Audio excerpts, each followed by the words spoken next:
Salute to my beautiful little sis Cam. I see you, Cam.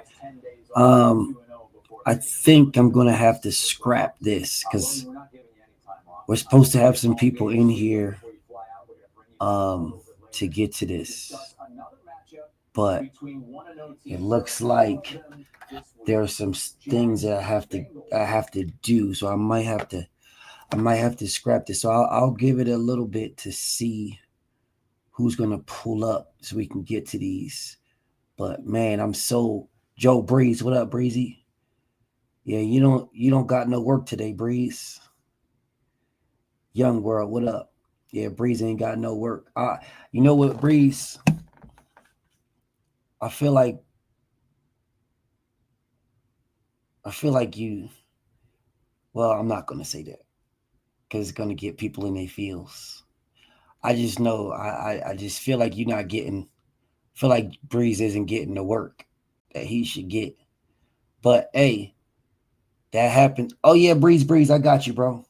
I got you, bro. I just didn't ping you. I got you. Hold up a second.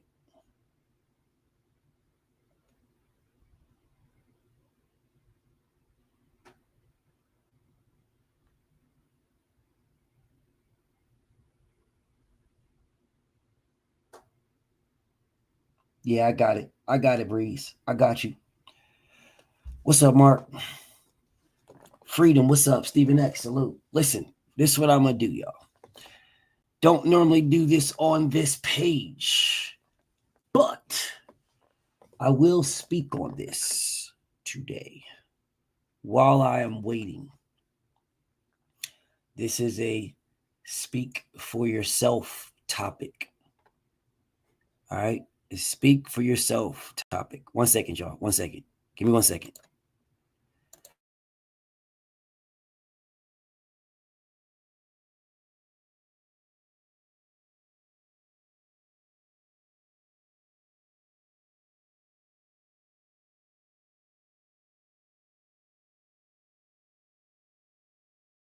Okay. So while I'm actually, you know what? I will keep that to speak for yourself. People keep asking me to speak on this Charlie Kirk thing, so I'll speak on it. I will speak on it on my Speak for Yourself page. I will let you guys know my thoughts, because I've been meaning to do that. Salute to the beautiful goddess, the beautiful Queen Mother, Sugar Free. Jaquila Fields. Salute to the Queen Mother. Thank you so much, Queen Mother. That was such a blessing yesterday. For the Cash App. Thank you so much. What's up, BBO? Steve X, salute.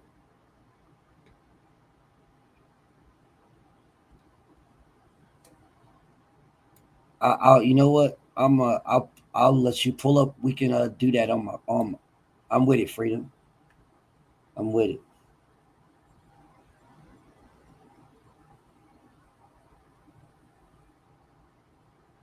I'm definitely with it. Definitely with it. Um yeah, I'm definitely with it. Definitely with it. Because I feel that, and again, I don't want to really do this on this page, but since I got this opening, I'll preview, right? I feel we have this thing about us, this can't we all get along. Okay, Dave. Okay, Dave. We have this can't we all get along mentality.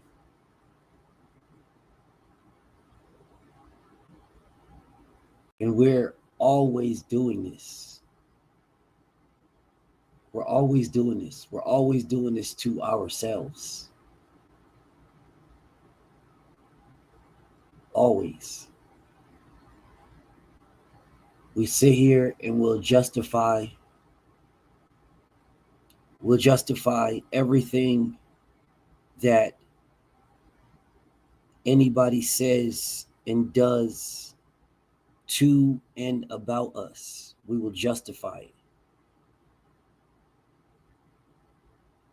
And then we'll also shoot ourselves in the foot, and then we'll hold hands in kumbaya when the very same people that prey on our demise, something happens to them.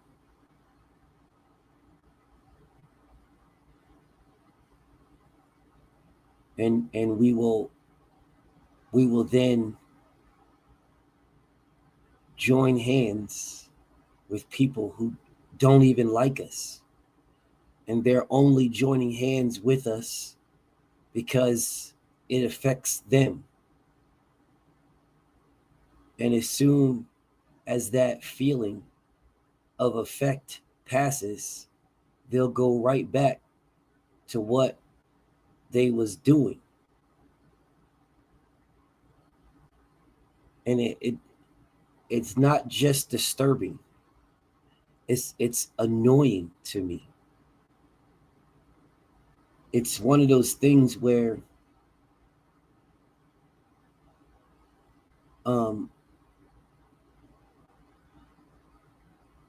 it's just very annoying to me. Seriously, it's really annoying to me. And it's not annoying that people want to now, Dems and Republicans, of which I don't really rock with either side. I'm neither one, bro. I'm neither one. I really am neither one, because the higher you go up,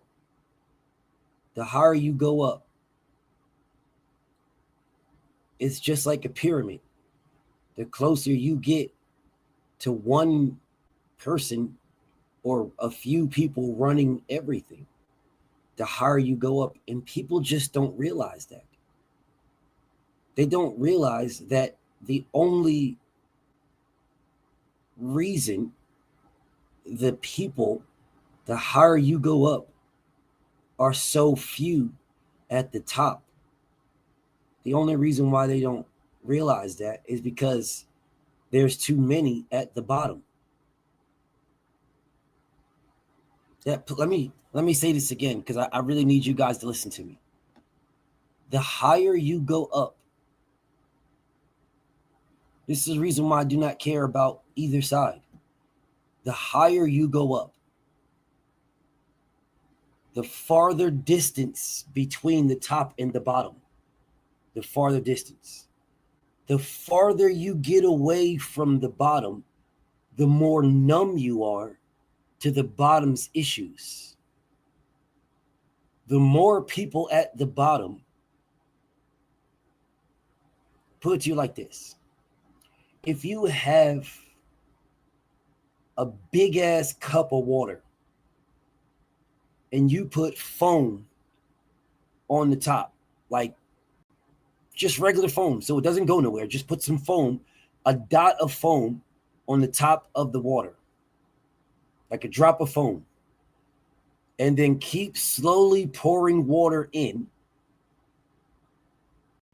the foam still stays on top of the water, but it keeps rising as you keep dumping water in the big ass bottle or the big ass cup.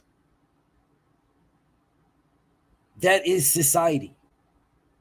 The people who were on top when there was not that much water, still on top when there is more water.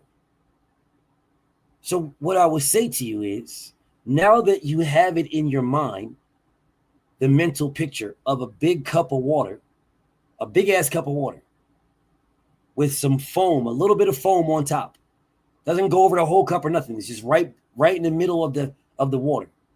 There's only a little bit of water in. Now you pour a whole bunch of water in a cup. The water fills the whole cup up. The foam is still at the top. Now that you have that mental picture, the water is people. The foam is the elites. Black Jericho, salute to you, brother. The foam is that Mr. Make him sick. Salute D. What's up, homie? The foam is the people who were already rich at when the cup had no water in it. When the cup had no water, when did the cup have no water, BF?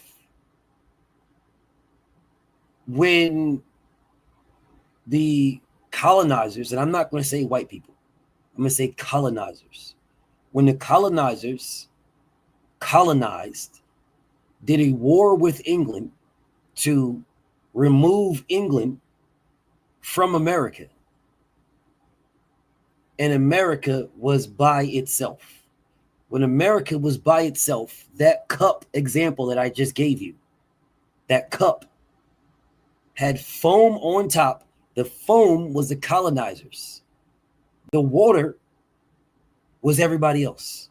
Because there were people that came over here that really weren't colonizers, but there was people that came over here from after it was colonized. There was people that came over and they were the water. Now, let's give you another layer. That water, right? So you have this foam on top. You have this foam on top. That water, Adam says, all Crawford got to do is bring Benavidez, then Canelo will shit his pants just before the fight. I highly doubt it, Adam. I highly doubt it. D Free, what's up with you, bro? I highly doubt it. Highly, highly doubt it. I don't think that's going to happen, Adam. I don't think Terrence Crawford. I think Terrence Crawford has the skills. I do not think he's going to beat Canelo Alvarez at all. Like, I really want to separate my videos. I don't really want to speak too much about certain things on this page, and I want to keep that for that page. But I will do that. I will go into that. I was about to go a lot deeper. Because I feel like if people speak to the foam, people speak to the foam.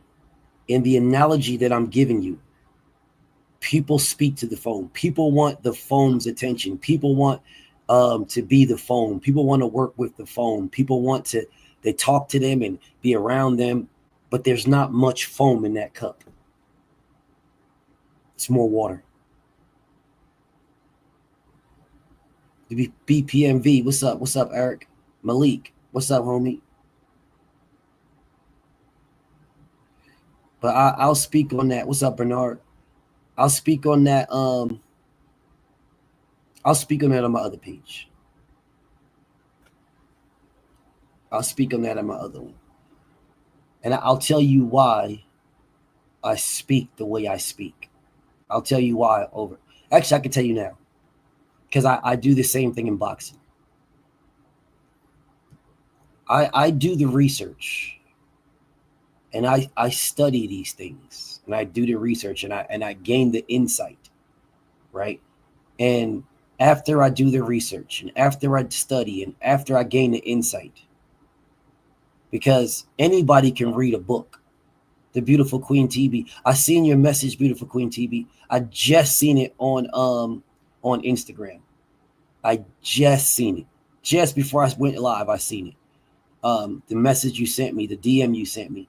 And it was a beautiful message. Thank you so much. Thank you so much. It meant a lot to me. And I requested, like, I didn't even know you was following me. And I followed you back. But the message you sent me was beautiful. And it really made me feel good about what I do, right? It really made me feel good about what I do. So I'm really, really grateful for you, Beautiful Queen TB. So thank you so much for that message. Because doing this every day, yes, I love it. It's my passion, right? It is absolutely my passion to speak boxing. B&B, what's up with you, homie? It's absolutely my passion. But the issues that I have is I'm fighting an uphill battle in the sport of boxing, an uphill battle, because I don't have a lot of people that are willing to fight this uphill battle with me. And what I mean by that is there's no shade or disrespect to anybody. It really isn't. So please don't nobody take this negative. But y'all know I'm an honest individual. So I when I say what I'm saying, then you know I'm speaking from the heart.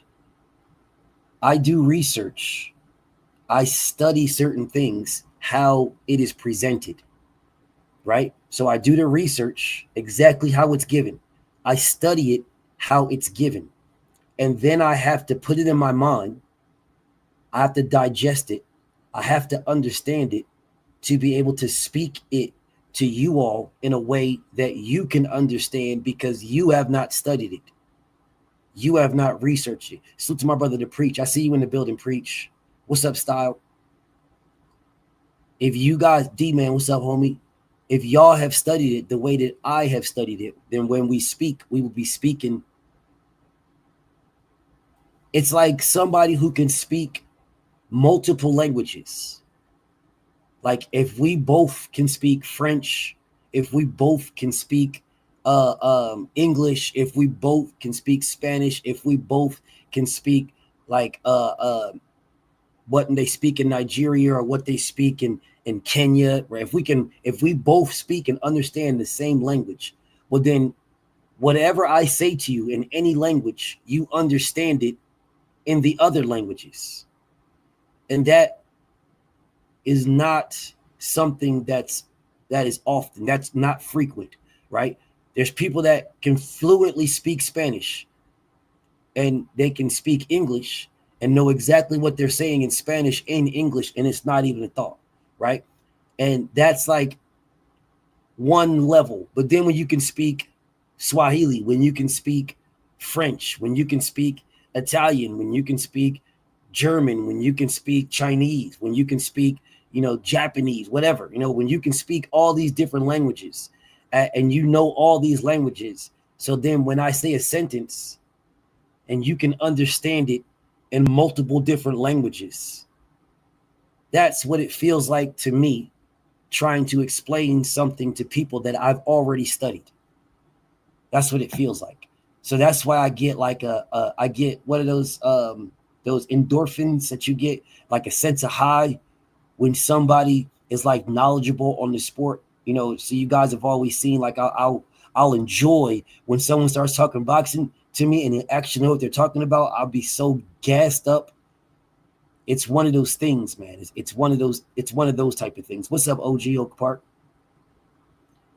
So, man, I really, really enjoy talking boxing, but it's at times if you are not fluent in Chinese, Japanese, Spanish, and a bunch of other languages at the same time, then that is the issue that I have at times, where I say that it's my frustrations trying to explain certain things, right? But I also understand that if I don't do it, I'm not saying I'm one-on-one. Me, myself, am one-on-one. But there's plenty of people that have the same or similar thought processes, right? But we're all not the same as individuals. So how we present things is different. And that's where the frustrations jump in. But my patience or tolerance about a lot of things is what allows me to continue to do what I do.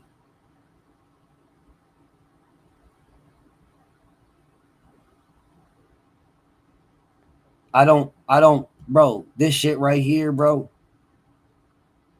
that shit right there, Brody, it's so crazy because I'm not even against it. I'm really not even against it. Because if I could help out some brothers and some sisters, I would do the same thing. I would do the same thing. If I was in that position of power where I can give my brothers and my sisters an opportunity to get ahead, I would do it in a heartbeat. I'm not that guy that's going to be like, nah, hell no.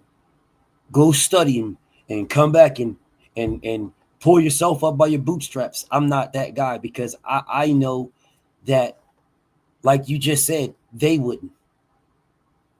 They would speak in a different language so that the people they're speaking to understand them, and then they would give them a pass left and right. They would give them a pass left and right, left and right. And I would do the exact same thing. I do the exact same thing. They probably are crashing. They probably are. They probably are. I don't doubt it at all. I don't doubt it not one bit. But ask yourself this. Would you rather them crash, and trying to better themselves, or crash out trying to rob somebody? Crash out because they have no other opportunity. Like when I was in Alaska, bro, the native Indians in Alaska, native Alaskans, that's true. It might not be delivered, and you're correct. It might not be delivered. Might not be delivered.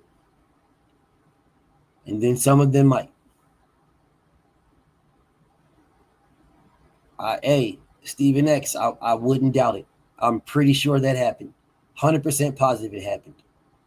I'm also 100% positive that these oligarchs and these super duper rich white people that are giving their kids and their friends and their cousins and their friends' and their friends these VIP positions and these executive positions that they have absolutely no idea what the fuck they're doing, but yet there they are in these positions, and they're putting millions of people's whole livelihood in detriment, and they don't give a fuck because they don't know what they're doing. They just getting a paycheck. I'm pretty sure they do the same thing. Pretty sure of it. I'm pretty sure of it. But see, that's that foam on the top of the cup I was telling you about in my analogy in the beginning of this conversation. That's that foam on the top of the cup. But I'll save that for my other page. I'll save that. Anywho, let's speak about this boxing. Let's speak about this boxing because I am.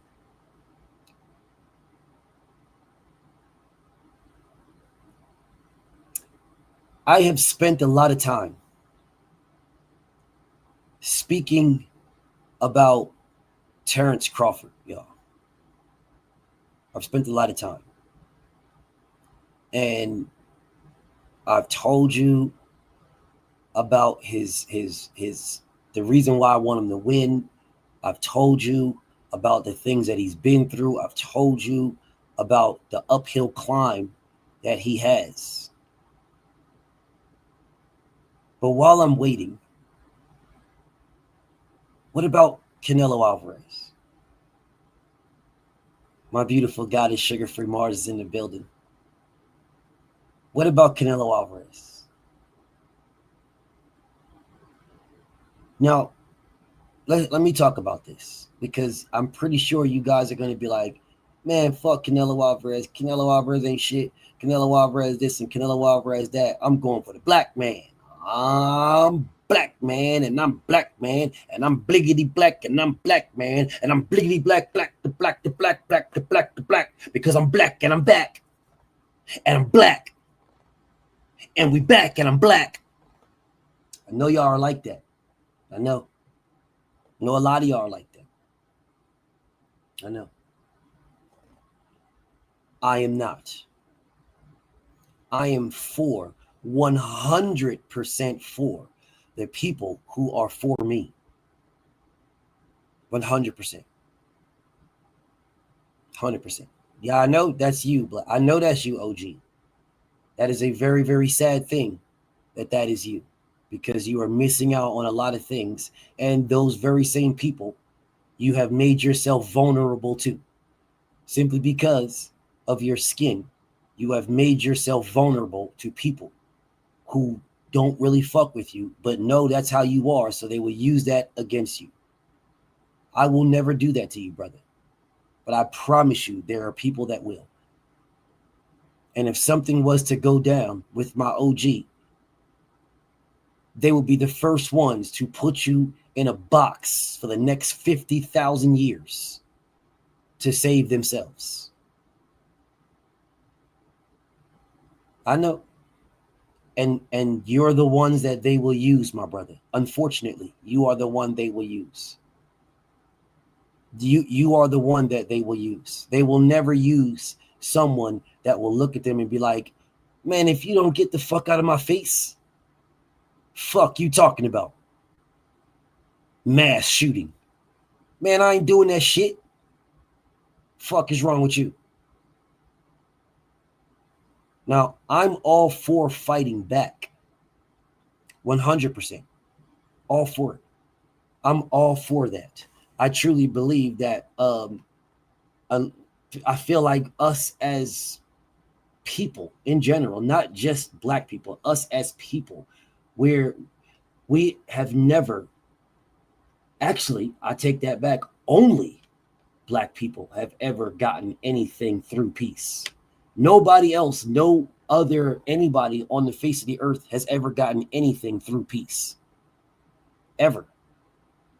In no time in history. It's always through conquering some shit. But again, I'll save that from my other page. I'm trying to separate the boxing aspect. Yes, Canelo Alvarez has had he's had the system helping him. Yes. He still had to get in the ring and fight, y'all. He still had to get in there and fight. Yes, Canelo Alvarez got things on his side. Yes, Canelo Alvarez is getting the big bags and stuff like that. Canelo Alvarez is being paid how fighters should be paid. I was just talking to somebody who's really, really important to me, but I won't mention. He's a very, very close friend of mine, and I won't mention the name. But I was talking to this individual yesterday, because the work that this individual is doing is crazy. The work this individual is doing is crazy. This individual is fighting one of the most biggest fights that you guys will ever see in the sport of boxing, ever. And this individual is basically doing it by themselves. But this individual has enough power to make some things shake. So I'll just leave it like that. But some of the things that we're just not taking into account. Canelo Alvarez getting paid $400 million for 4 fights does a few things, right? It proves that the money is there for fighters. It proves it. Canelo Alvarez got $365 million for 6 fights. $365 million for 6 fights, yo. For 6 fights. That's what? What is that? 60 million a fight? Some shit like that. That proves there's money there, yo. It proves it. So if the money is there, then why are these other guys getting fucking pennies if the money is there? Who is getting the money? Because the money's not going anywhere. It is there, bro. The money is there. Why is Bud only getting $10 million? Why is Shakur getting $10 million? Why? For what reason? The money is there. Why is Devin getting the flat fee he's getting? The money's there. It is there. These are the biggest names in boxing. They're the biggest names. So as the biggest names, and Devin gets paid now. Don't get it twisted. He gets paid. But he should get more. He should get more. They all should get more. There is no way in hell that you can prove to me that there is $365 million for 6 fights. That you can prove to me that there is $400 million for 4 fights. You can show me that it's there. Then how the fuck can you tell me that the guys at the top should not get this bread? How can you tell me this?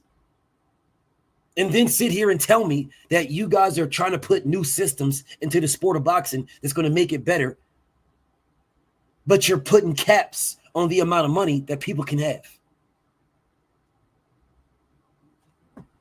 Nobody put a cap on how much money Turkey Al-Sheikh can have. Nobody put a cap on how much money motherfucking anybody can have. Nobody put a cap on it. Yes, Terrence Crawford got a little, almost $50 million to fight Errol Spence. Almost. They split it down the middle.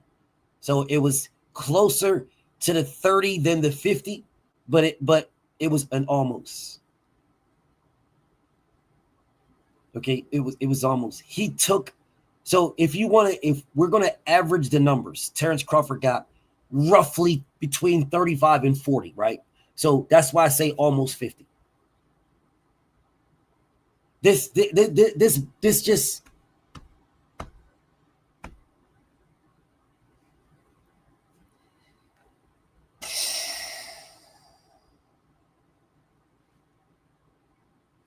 this is one of those things that grinds my gears really, really badly. Really, really badly. Really, really badly. Really, really badly. Yeah, really, really badly. But I'm going to try to do this. I'm going to try to do this without bleeding over into something that I want to do separately and by itself. Canelo Alvarez had to get in the ring and fight, y'all. He had to fight. Okay? Canelo Alvarez did not. Pookie Bear, what up? It's all good, bro. It's all good. Canelo Alvarez had to fight, bro. He did not just get in the ring and just lay down. He had to throw punches. He had to take punches. He had to block punches. He had to miss shots. He had to do that, bro. He didn't get to where he got to by doing absolutely nothing. He had to do something. And I feel like, no, I don't feel like, I know that is the part that we overlook, and we overlook it because a lot of us want Terrence Crawford to win. That's why it's okay to overlook the sacrifices and the stuff that Canelo Alvarez also did. Was he a drug cheat? Yes, he did. Could he still potentially right now be on clenbuterol and we'll never know because they changed the levels of clenbuterol you can have in your system? Yes, they did. All that's true. And he still has to get in the ring and fight. What's up, Daz? Fly goes fly. Dank Father, salute. He still has to get in the ring and fight. He still got to do that, y'all. He still has to do that. So I'm not one to ever down Canelo Alvarez for making a bunch of money. I'm not one to down him.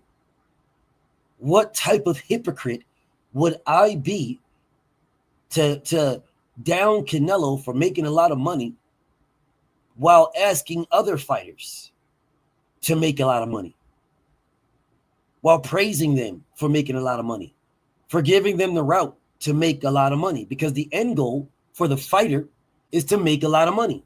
If Canelo Alvarez already got to the end goal, then why the hell would anybody be mad at this man for making a lot of money? I'm not mad at all. I'm not mad, not even a little bit. Make your money. I've got no beef with Canelo Alvarez making his money. All that does is show me that money is there for other fighters as well. It shows me it's there.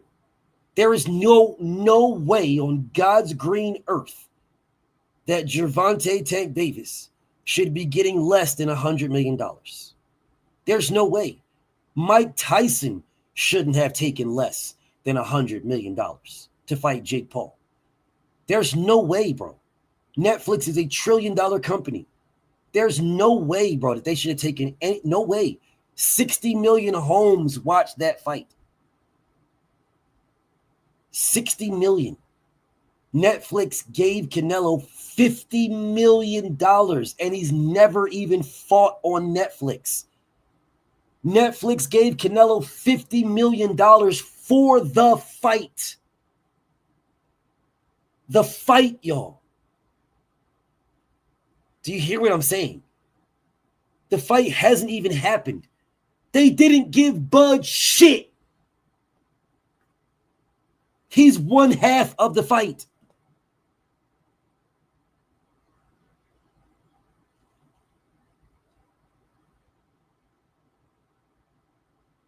But this is that foam that I was talking to you about in the cup of the water. This is that foam.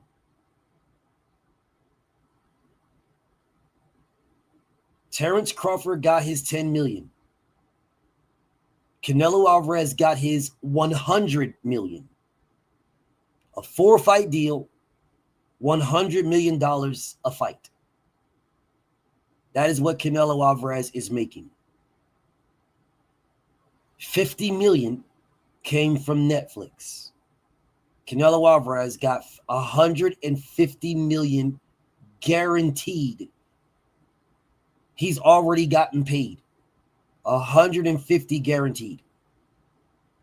Terrence Crawford is making 10 million with the potential to make 50. People keep Pookie Bear. No. People keep running with this narrative that Crawford is getting $50 million. No, he is not. It is the exact same thing that Amazon did to Tank Davis. Gervonta Tank Davis has the potential. He had the potential to make $200 and something million, but the potential was based on the fights. The potential is based on the fights.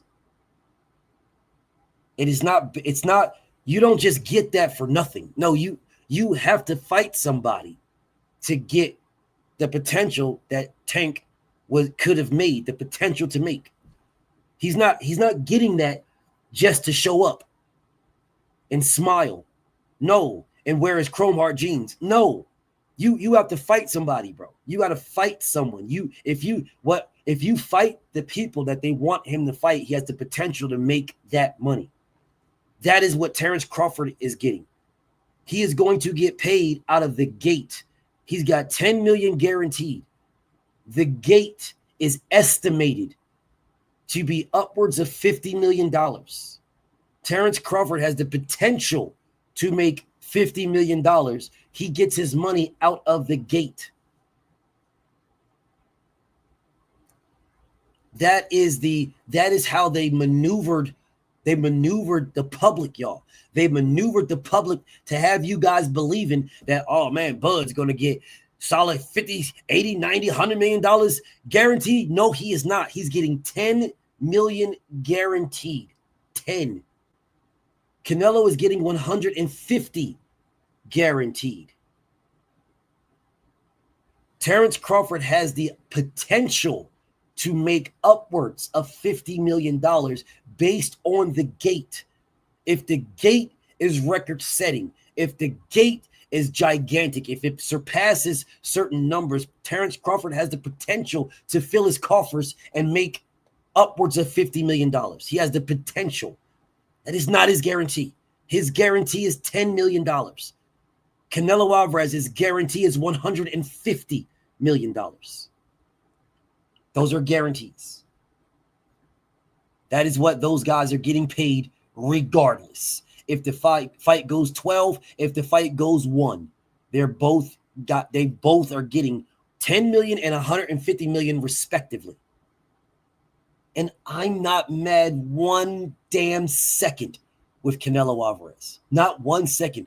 Canelo Alvarez told you guys, he told the people paying, this is what I deserve and I am not taking a penny less. And they told him, no problem. Terrence Crawford did that with the black man and nobody else. Terrence Crawford did not get a multi-fight deal. He has no multi-fight deal. Terrence Crawford is a one fight by fight. He has no multi-fight deal at all. He is fight by fight. Canelo Alvarez got a multi-fight deal. Terrence Crawford is fight by fight, y'all. Fight by fight.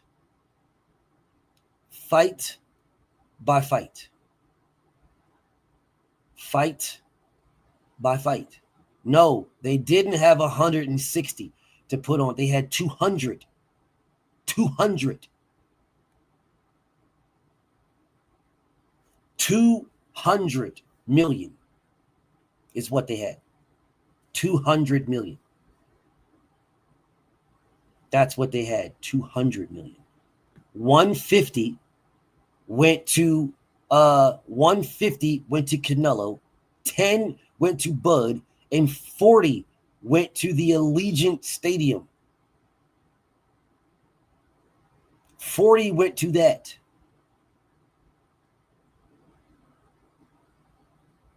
That's why they're talking about he has the potential to make $50 million or make upwards of that. He has the potential. When they recover their 40, then they'll be broken even with that right there. So then everything else over that, they'll be able to break bread, and Bud will get the lion's share of everything over that. If they do not do a $50 million gate, or if they do not do a $40 million gate, if they don't do a $40 million gate, y'all, at least that. If they don't do that, Bud gets $10 million.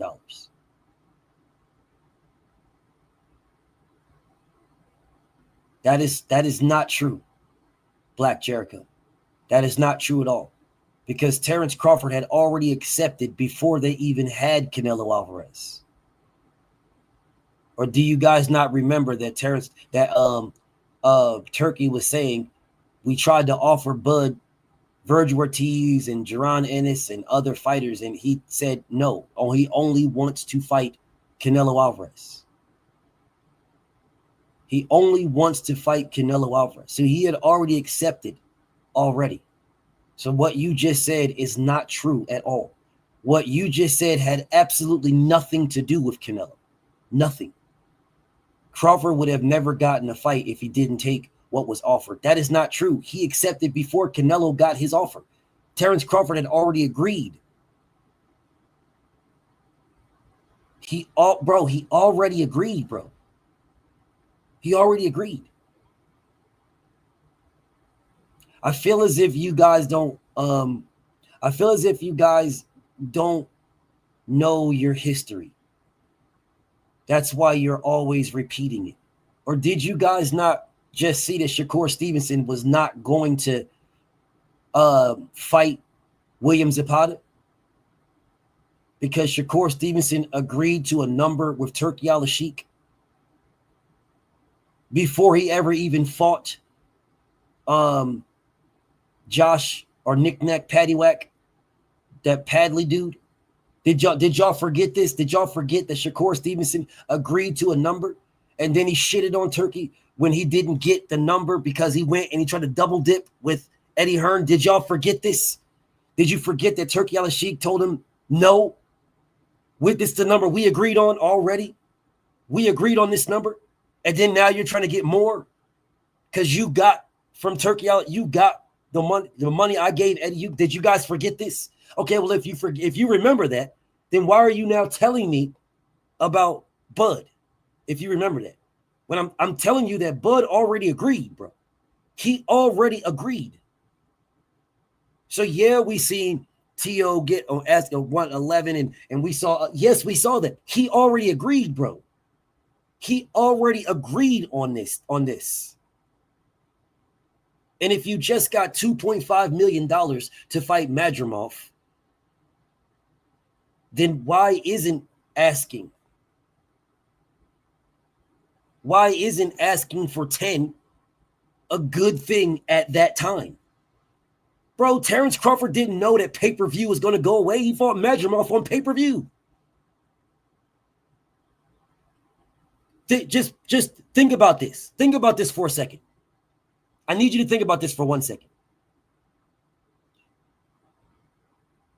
If Terrence Crawford knew that Turkey was going to scrap pay-per-view, do you guys really believe that he would have accepted $10 million?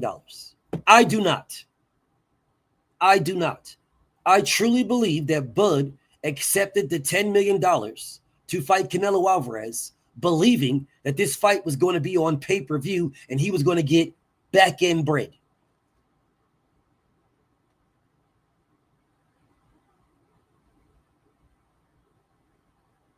Just think about this. He fought Israel Madrimov on pay-per-view. Just think about this.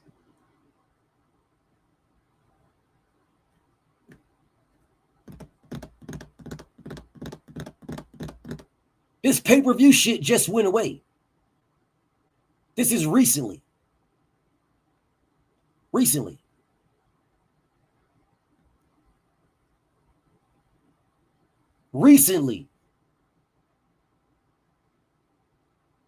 Bro, we didn't know that they was fighting on Netflix when they signed Canelo Alvarez. We didn't know.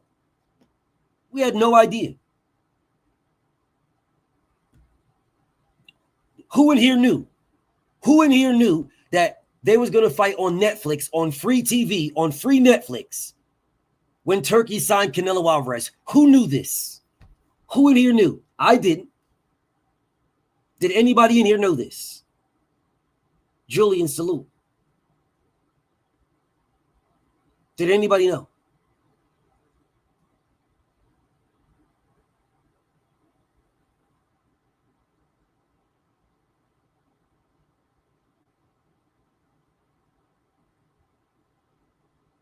If you did not know,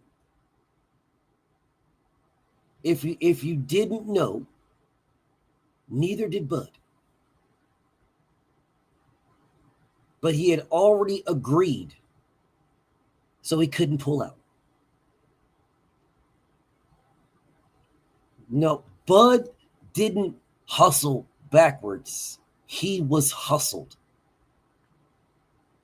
He was hustled. He didn't hustle backwards. He tried to hustle a hustler and got hustled. Y'all think Turkey Al-Sheikh got the bread he got for nothing?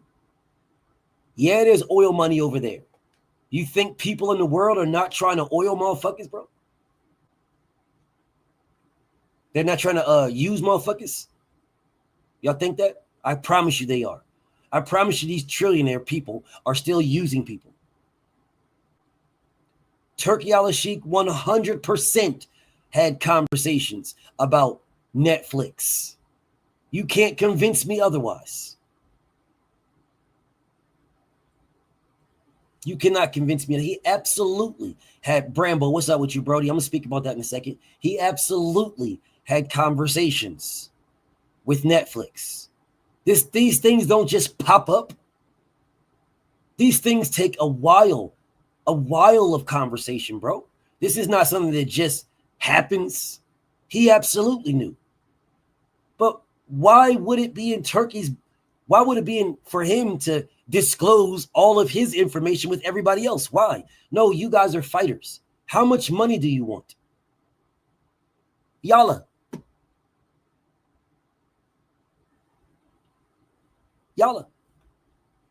You want $10 million?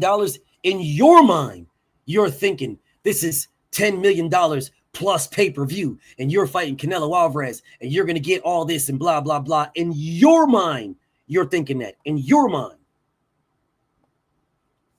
That's not what Turkey's saying. Turkey's just saying the same thing he says to anybody else. Hey, listen, I like this fight. I want this fight. How much do you want for it? How much do you want? And this man says, look, I'll take 10 million guaranteed. And then he's sitting around like, yeah, this back end bread with Canelo Alvarez, this back end bread is going to be massive. They didn't offer T.O. more. T.O. asked for more. Do you guys understand? See, I can tell you guys aren't rich. And I can tell you guys don't speak to a lot of rich people. Rich people do one of two things when they want something you got. They do one of two things. They either lowball you, but it's low to them, but it's big to you. All right? They either lowball you. Like, if they're super fucking rich, okay, D1, salute to my brother. If these people are rich, they're rich, y'all. So the millions that you guys are asking for are pennies to them. They're rich. So it's big to you. So you'll go into a room, Nick, what's up, Nick? Yes, Queen. So what'll happen is, right, you'll go into a room with a rich guy, and a rich guy wants what you have. A rich guy wants what you have. So the rich guy will do two things. They'll either offer you a number that is low to them. Now, this is what let me give y'all some game. Here, this is the first thing they'll do, because they know what it is to be rich. So first thing they'll do, and it happens all the time, is they'll have a conversation with you because they want to gauge your intellect. And that is the thing that's going to give them either the offer to you or to tell you to ask for something. They'll either offer you a number based on your intellect, what they're gauging, or they'll, based on your non-intellect, they'll say, what do you want? Yeah, you come in there like, shit, fam. Listen, Brody. Say, man, listen, bro. You come in there with mad big ass chains on. Listen, Brody, you got your Gucci or your Cartiers.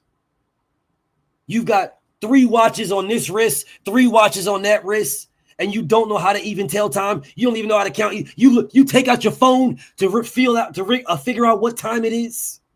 Nigga, you got 2 watches on this one. You got $5 million on this hand, $5 million on this one, and you take out your phone to know the time. I see niggas do this. Because you can't read these fucking 1.5 and $2.5 million watches. You can't even read these things. Man, them motherfuckers got you pegged right as soon as you walk in the door. They're sitting there like, yeah, hey, listen, man, I can light skin business. What up? They be like, man, I'll tell you what, you're such a smart man. Man, you're smart. And I know you know your stuff. So, okay, let's just cut down to it. How much do you want? Only thing motherfuckers is thinking about is Bugattis. I woke up in a new Bugatti. I woke up in a new Bugatti. Yeah, they think about Bugatti. They're thinking about Lambos. They're thinking about Ferraris. They're thinking about mansions and yachts and jets. And they're like, let me get $10 million.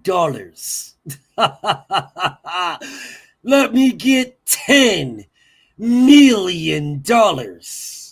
I want $10 million. And the rich guy is like, in his mind, he's like, gotcha, bitch. But he's not saying it out loud. He's just like, damn. He's like, wow, 10 million.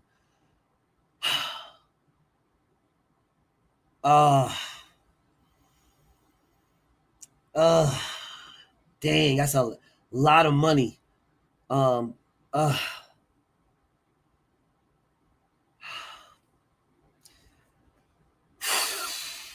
Let me call my accountant. And they get on the phone. Give me about 5 minutes. They get on the phone, be like, this motherfucker just asked for $10 million. I was going to give this motherfucker $130 million. And this fucking idiot just asked me for $10 million. I cannot believe how fucking stupid this motherfucker is. So this is what I want you to do. I had this 130. I had it put to the side to give this motherfucker. But since he's asking for 10, go ahead, take 120 and buy that fucking yacht that I was looking at last week. Take that $10 million, put it in escrow, and we'll go ahead and get him that. Okay, I'll talk to you in a little bit. Mr. Crawford, I talked to my financiers. We were pushing. We were pushing this. We were really pushing it. But I believe in you. I believe in your talent. I believe you're the dumbest motherfucker alive. I mean, I believe in your skin tone. I believe in your skill set. You can switch hit. You're orthodox and southpaw. That's something that we've never seen before in the whole entire history of boxing. You got a deal. You got a deal, brother. You got a deal. And they'll call you brother like I'm up. You got a deal, my black Nubian brother. My black Nubian Shaka Zulu brother king. You have a deal. You have a deal. It's going to hurt me. This is going to hurt me a lot more than any deal I've ever done.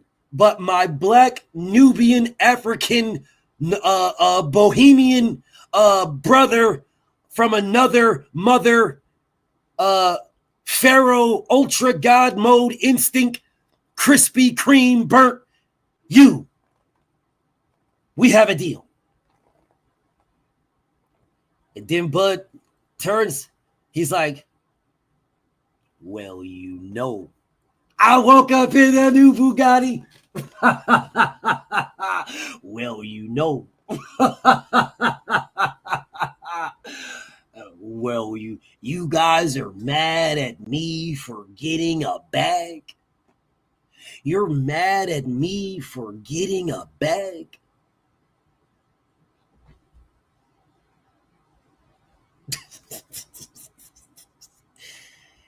Now, let me tell you the difference with Canelo Alvarez. He walks in that motherfucker. No chain, no nothing. Just walks up in that motherfucker. They look at Canelo Alvarez and they do the opposite with Canelo Alvarez. They do not ask Canelo Alvarez, what do you want? Because asking somebody who never had what do you want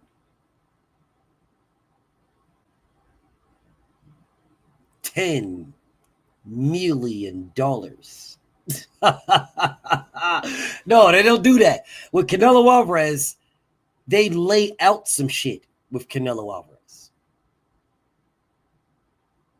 Canelo, we have $100 million for you. Knowing that they have 130. Same 130 that they had for Bud. Same 130. Same exact one. But they lay this shit out for him. They're not going to show him the full 130. They will show him 100. The 130 is if he asked for more so that they can negotiate. They have 30 million to negotiate. They give him the 100 right off the cup. Right there. They got it on the table when he walks in. It's on the table.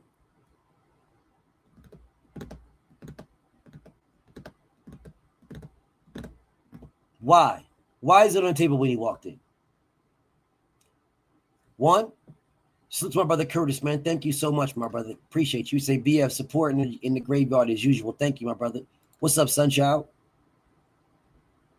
I saw my other homie here. I didn't shout him out. Where he at? Let me shout him out. JL Craig. What's up with you, Brody? Click clack. What's up with you, bro? Airview, salute. Alexis the Trucker, salute. So with Canelo Alvarez, because Canelo Alvarez, one, first and foremost, EBL salute. He has the complexion for the protection. You guys can act like that's not a thing all you want. What's up, fam? You guys can act like that's not a thing all you want. It is a thing. It is a thing. It is absolutely a thing. The complexion for the protection is a thing. It's a thing. And it's a thing everywhere. It's not just a thing in the Justice Society. It's a thing everywhere. Where two people who commit the exact same crime get two different sentences. Where the one with more melanin in his system gets 5,000 years in prison. The one with less melanin gets community service. Where the one who raped a fucking child, and that legitimately happened. One of them that raped a child gets motherfucking a fine, gets a fine and a motherfucking community service. Fine in a community service and probation for raping a child. The other one with more melanin in their system, that does that filthy, disgusting stuff gets deserving 90 years in jail. Deservedly. Really should be castrated. But the one with the complexion for the protection groomed and raped a child since that black little girl was like 7. Groomed and raped that child for 5 years. But yet got a slap on the wrist, a fine, community service, and probation. Because he groomed and raped a black child. Groomed and raped a black child for 5 years. Groomed a 7-year-old and raped a 7-year-old. A 7-year-old child. A black child for 5 years. But because he had no melanin in his system, he got probation, community service, and a slap on the wrist.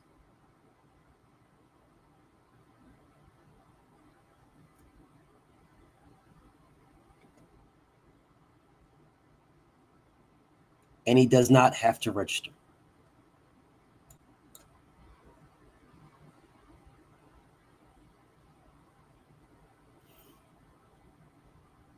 I don't even want to go down this, right? Because it gets to me. So I'm just going to leave it. I'll speak about it on my other page. Because it gets to me. Because I live this. My brother Kamal, he says, thanks for doing the Parker Usyk W. Bill Dance Gate video. He was shucking and jiving on Ukrainian national TV. It won't get as many views, but it's important. I'm an Usyk fan too. Andy Cruz video soon. Andy Cruz video soon, brother. Andy Cruz video soon. Andy Cruz video soon, real soon. Because it's not just Andy by himself. But I got you. The video is soon. Stay dangerous. What's up with you, Stay? It doesn't just make my blood boil, bro. It doesn't just make me boil, bro. It puts me in a PTSD state that I need to prepare myself for before I speak on it. I have to prepare myself before I speak on it.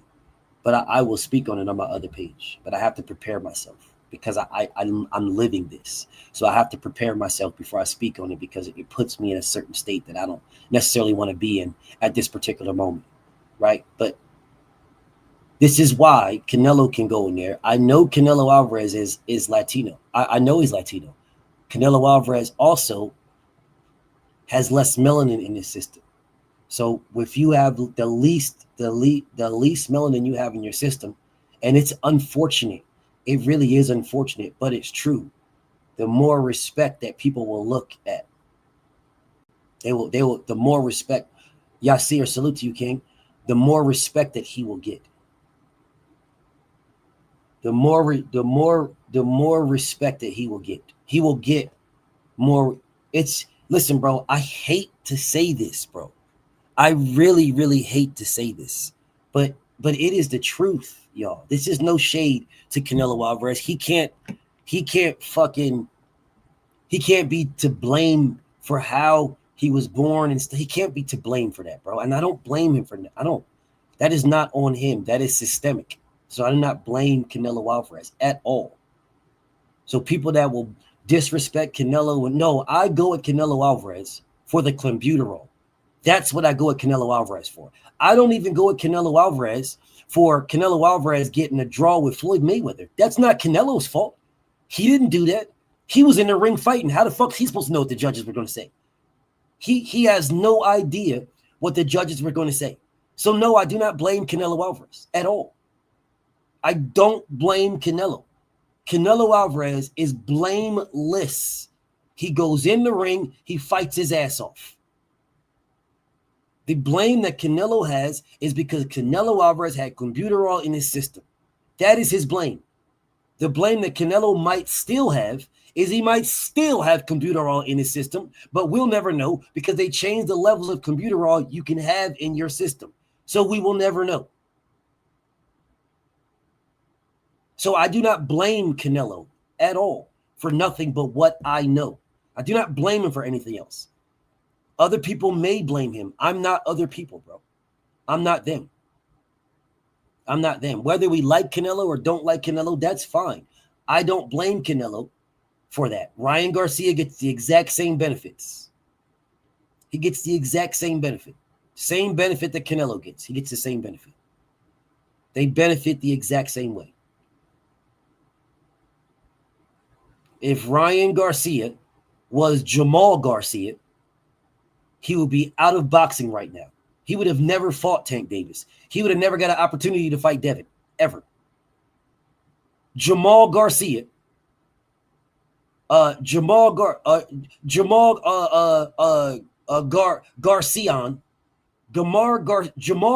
Jamar Garcian would be right now a fucking gatekeeper. Golden Boy would not be pushing this man as nothing at all. Jamar Garcian would be somebody right now that nobody even knows about. No one even knows about. He wouldn't even be top 15. Jamar Garcian would be below Speedy Rashidi Ellis. We would know Speedy Rashidi Ellis over Jamar Garcian. We only know Ryan Garcia because of the complexion that he benefits from. Because he has literally done nothing. He didn't even deserve Tank. He got the Tank fight because of his complexion. Because of that. That's what he got that for. For no other reason. Because he looked like Oscar. Don't get mad at me. This is just the truth. Canelo Alvarez benefits from it as well. He is a bad boy. A bad boy. If y'all say Canelo Alvarez is trash, y'all are haters. Canelo Alvarez is a bad boy. He is a bad boy. Canelo can fight, y'all. He can absolutely fight. 100%. He is a bad mofo. A bad mofo. Who also benefits from the complexion for the protection. And because he benefits from that, he can go in that same room that Bud went in, the same exact room. He can go in that room and he can sit down and they will not ask him, what do you want? They will not insult him by asking him that. They will not insult Canelo Alvarez and say, what do you want? They will present him with a number and he will tell you yes or no.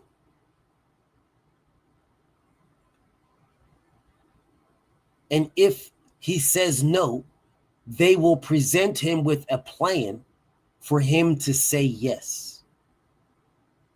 And that is the difference. That is the difference.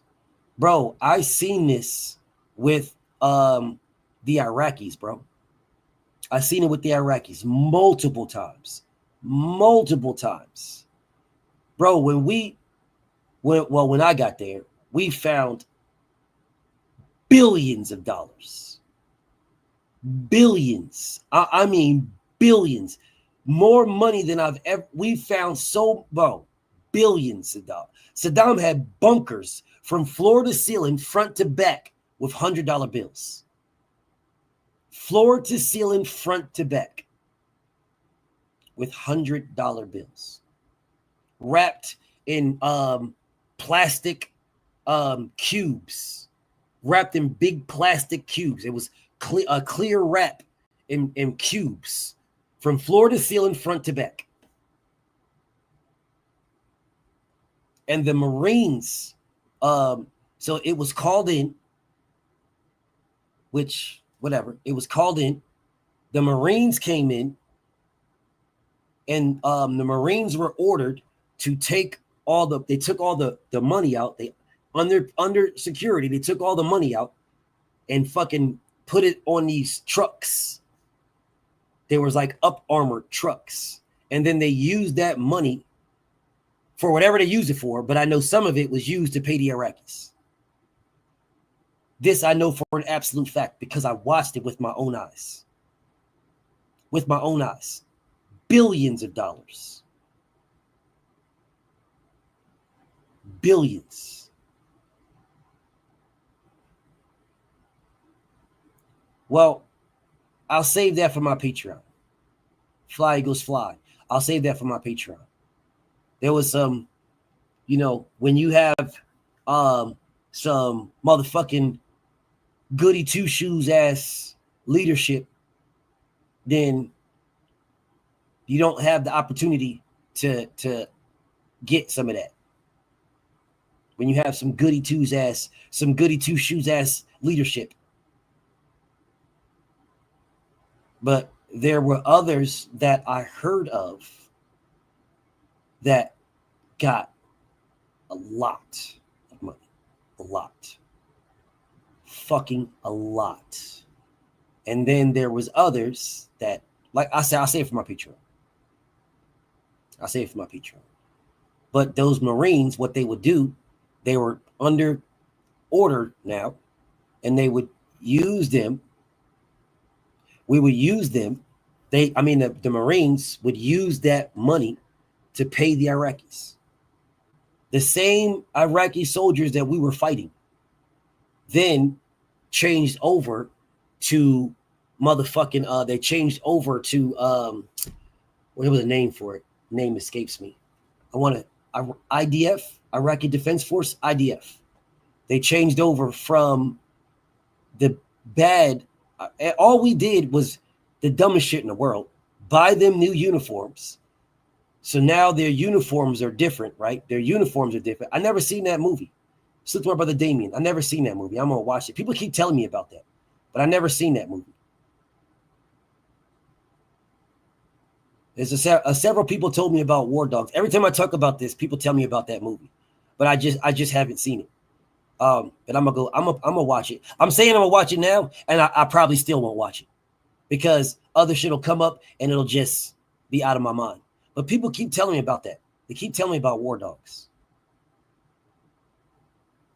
But anyways, right? So what they did was, once they put them, the vehicle looked like a it looked like a damn,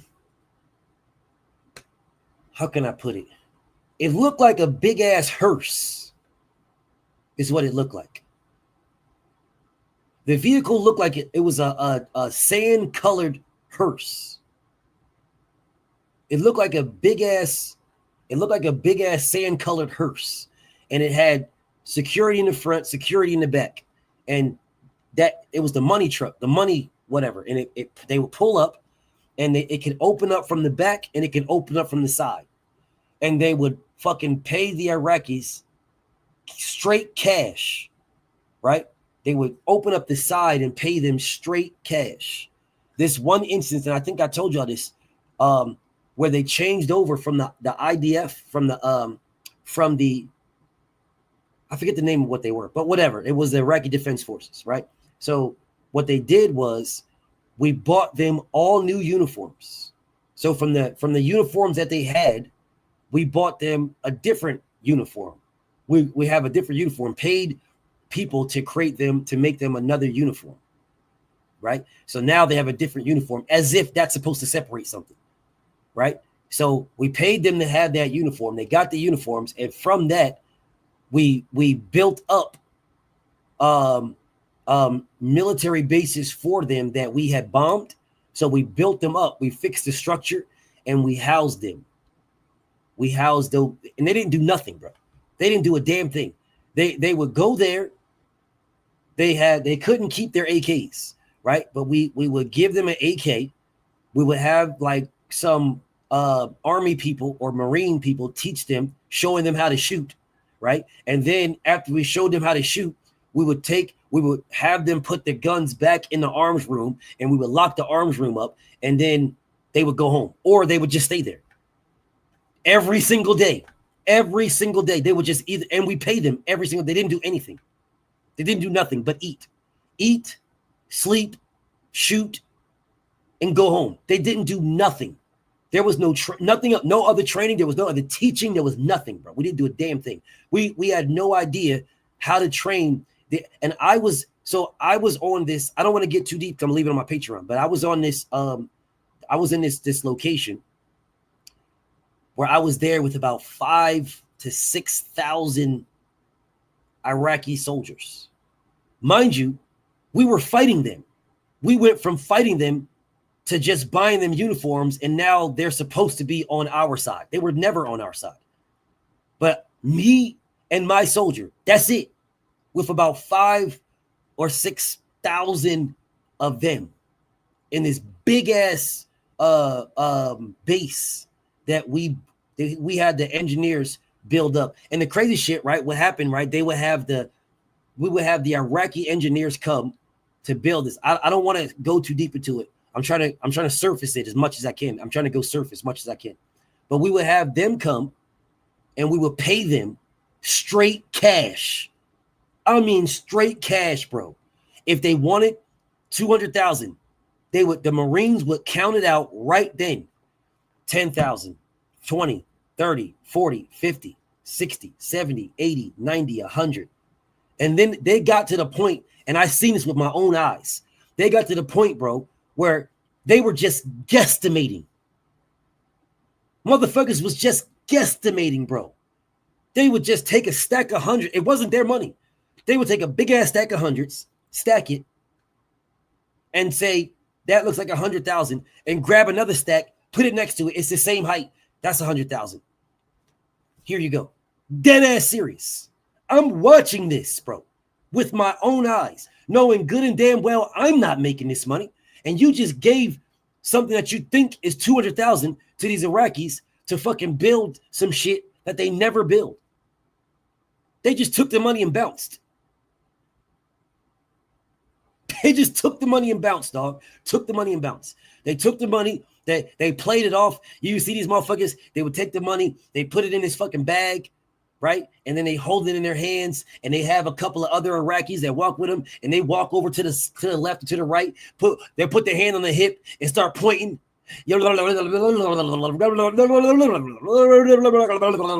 Acting like they really about to do something. And as soon as the Marines left, them motherfuckers bounced. Dead ass serious. And didn't do shit. Nothing. I remember damn it. I don't want to go into all this shit. I'll say this. So this time that they came, because I'll say this because I believe I might have told y'all this. I believe I might have told y'all this. So they came. I'm on this base now. Me and my soldier. Just us. There is no other Americans. Me and my soldier. Now I got the QRF, right? If some shit kicks off, then I got the QRF, and like within 10 minutes, the QRF would be there. But Nigga, that's 10 minutes. I had fucking like 6-7 cases of ammunition in my fucking room. Like 6-7 cases. Me and my soldier stayed in this one room right by where the general was at, the Iraqi general. And the soldiers weren't allowed to come over there unless the general called them over there, right? So we stayed in this one side, like 6-7 cases, and we had our door bunkered. And the way that we had our cot set up with our guns pointed at the door. So if anything, it was just, and we firing. Whole different story. But so this one particular day, like the Iraqi soldiers had came over to our side where we were at. Mind you, it was a big ass, it looked like a big ass U or a big ass horseshoe. It was gigantic, y'all. Like a fucking 6, 7, 8 floor big ass horseshoe with like 5,000-6,000 motherfuckers in it. Huge. But though, so the sides had all the soldiers in it, the sides. And then the front part, right? So the legs of the U had all the soldiers, and then the front part is where I was at. And then in the opening is where the general would walk out, and he would look over the thing, and he'd have all the soldiers out there and talk to him in that gibberish and blah blah blah blah yada yada, right?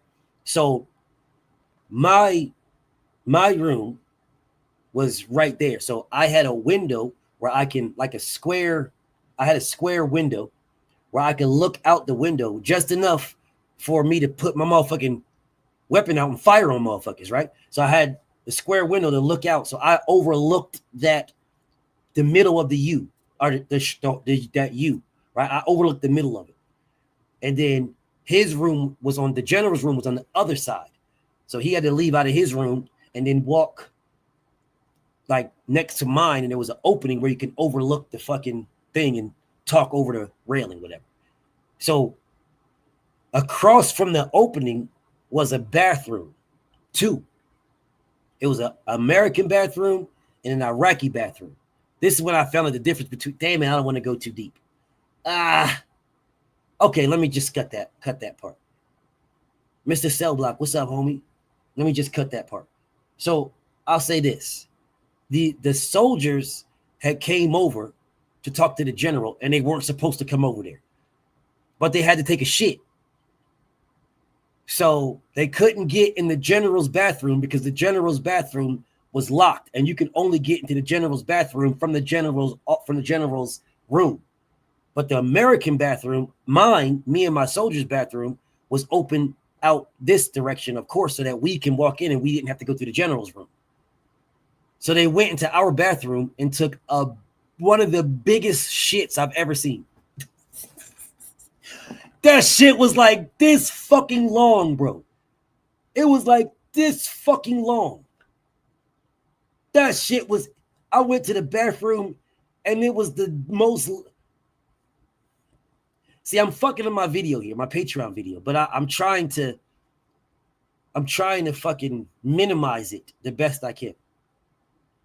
But anyways, so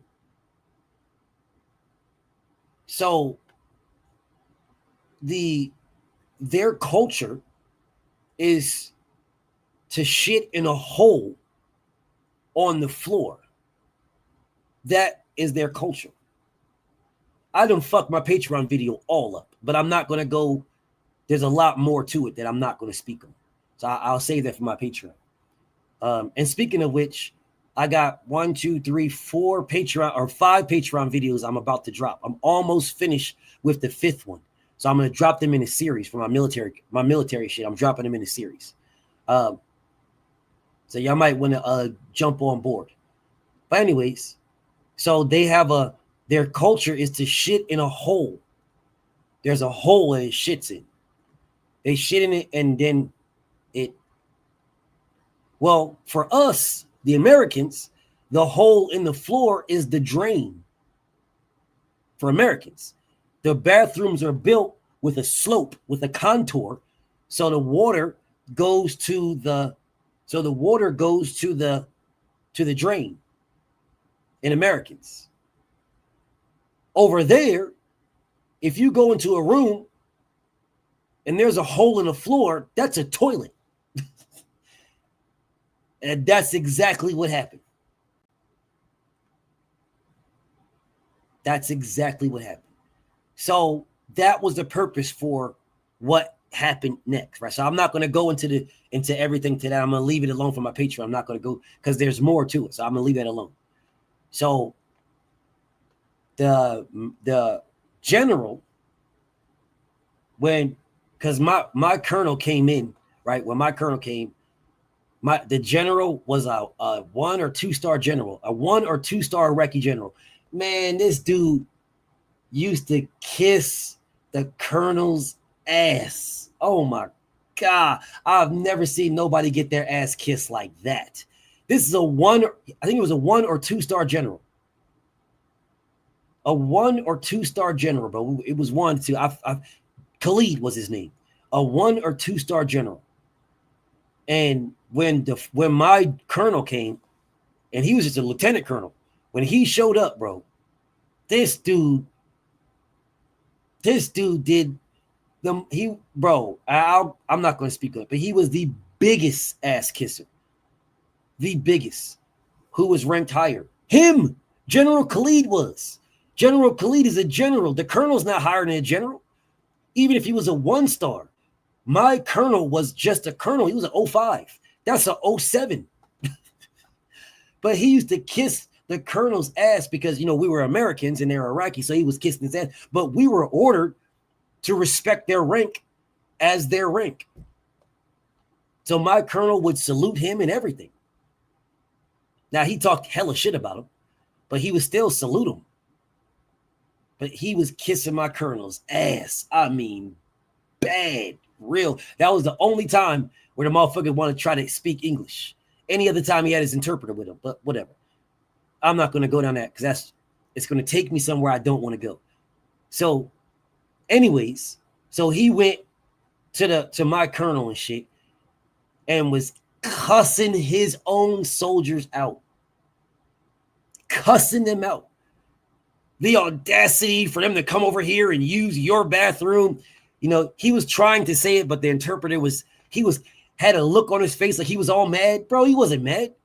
Because when I told him, he didn't care, bro. He was just like, basically telling me he's sorry to hear it. And he'll have somebody come clean it up. But when it came to when my colonel pulled up, you would have thought that he was looking for them to execute him. How pissed off he was. I'm looking at this nigga like,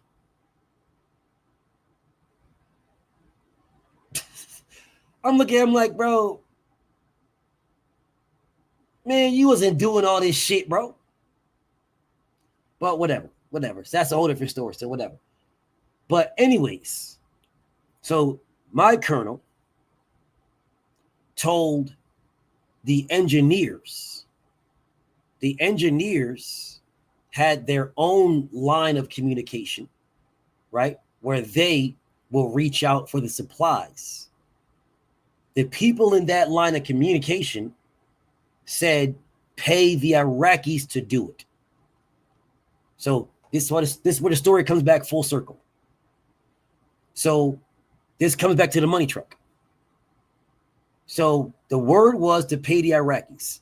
So the colonel came back because he only showed up like once a week or some shit like that, right? Came back, told the general to put out the word to get some engineers and carpenters and blah, blah, blah, and that we're going to pay them. So make sure they know how much they want. These motherfuckers were coming over there asking for the most outrageous prices. The most outrageous prices, bro. Whatever. I'll say this for my Patreon. So they wanted to fix the bathrooms so that the soldiers' bathrooms, the holes that they took a shit in were a little bit wider to put in sinks and shit like that, right? And then to fix the toilets where we was at, to fix the toilet, right? So they had to put in some toilets and shit like that. Some of them, they have they put in like urinals for them. I don't know why. They piss and shit in the hole, but whatever. So they put in urinals. So they had a urinal and the hole in the floor to shit. So they had the stall with a hole in the floor, and then they put the urinals into pissing, which I don't know why they did this at all, but they were trying to Americanize them, but whatever. So anyways, dude, the general put the word out. So when they knew that the trucks was coming, they didn't know the money truck was coming, because that was not, no, I knew, but they didn't know. But they knew that people were coming to pay them. That's all they knew. They didn't know the money truck was coming. So there was all these Iraqis that had their finest attire on, and you could tell they was full of shit. You could tell by their shoes. You can tell by their shoes they were full of shit. They would wear their best garb or their best pants, and they'd be barefoot. Or they would have on the sandals, and the sandals would have like the strap be all fucked up. You know, the sandal that goes through the one big toe. Man, you could tell easily, like, yeah, this nigga's full of shit. Yeah. Oh, yeah, that nigga's full of shit. That nigga's full of shit. But guess what, y'all? They paid them all. Paid them all straight cash. Whatever they said, with no proof, y'all. No proof whatsoever. No proof that these guys could do a bitch ass thing. No proof that there was a carpenter. No proof that there was a plumber. No proof there was an electrician. Nothing. Motherfucker just came up to him and they had their interpreter and they say, hey, oh, so what are you? Electrician. Plumber. With no proof of nothing. How much did you want? And just gave him cash. So I'll go on that story on my Patreon. But I'm gonna tell y'all about this one particular one with the toilets. So the guy that was supposed to fix the toilets, right? All he was supposed to do was widen the hole so that the Iraqis can shit in them, and install urinals so they can piss. Now, I want to say it was probably like 40 or 50 bathrooms or some shit like that. It was a lot of bathrooms. But all you're doing is cracking a hole. And he wasn't even doing it. He was going to hire some Iraqis to do it, to crack a hole. Peep this. They gave this man $250,000 cash. He told them he will hire some people and have it done in a week. That is what he told them. He gave this man $250,000 cash. If anybody has been to Iraq, specifically in that time, $1 was like 1,000 for $1. I used to go to the Haji shop with like $5 and get like mad shit. Mad shit. Like fucking 30 fucking DVDs. Man, you go to the Haji shop with fucking $20, bro. Man, you could damn near walk out with everything in there. Man, you get mad shit from the Haji shop. Mad shit.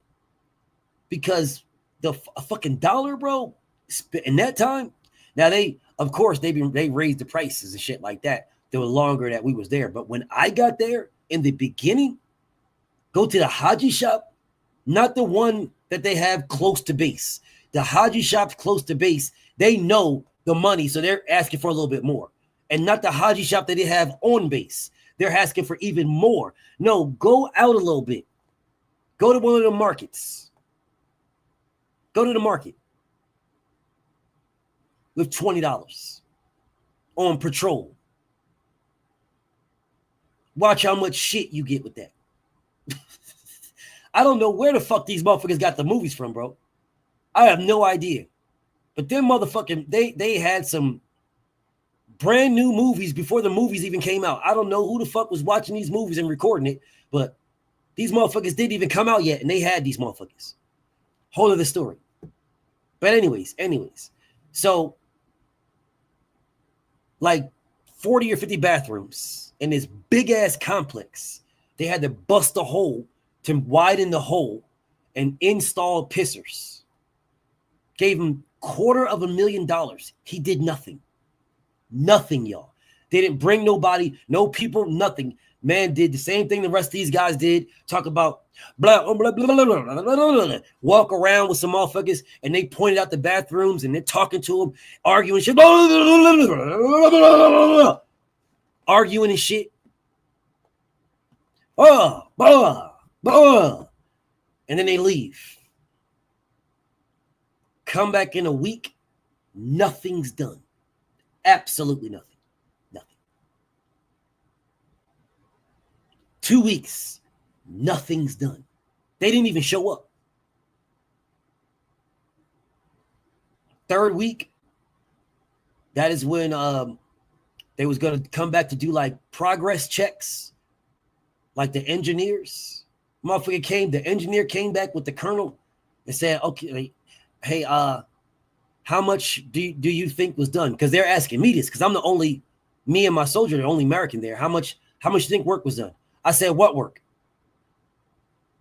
Ain't nobody been here. What work? Man, it's the same motherfucking thing it's been since the last time y'all was here. What work? So he's all pissed and shit. He was a warrant officer. He's all pissed. So they get on the phone. They calling up. Then blah, blah, blah. A couple of days later, they come back, talk to the general and shit. The general gets the same people. The same people come back. Motherfuckers come back. When the motherfuckers come back, the same guy talks about how he had a hard time getting supplies, had a hard time getting people. He needs more money. They gave him another $250,000.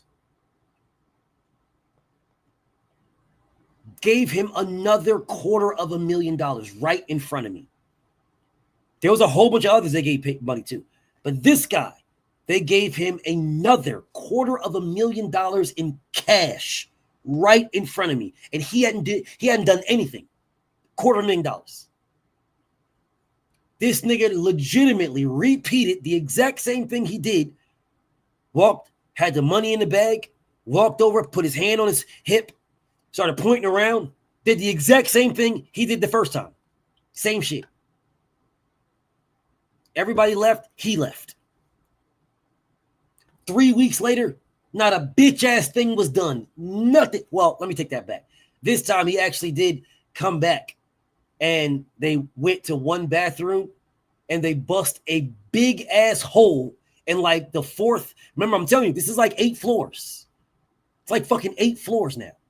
On the 4th floor, they were I don't know why they didn't start at the bottom. They went to the 4th floor right in the middle for whatever fucking stupid ass reason. Whatever dumbass reason that they came up with, they went to the 4th floor and bust a big ass hole in the floor. And left. That's it. They didn't put in no urinals. They didn't go to any other bathrooms, nothing. They bust a big hole in the floor, y'all. A big ass hole. The hole was so big they had to block the bathroom off.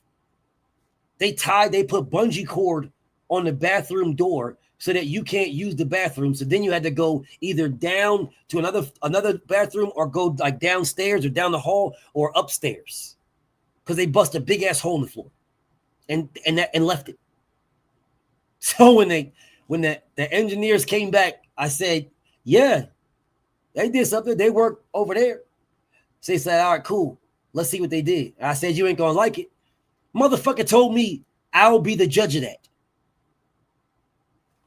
That's what's up. Y'all, if you know me by now, you know what I would. That's what's up. All right, that's what's up. That's what's up.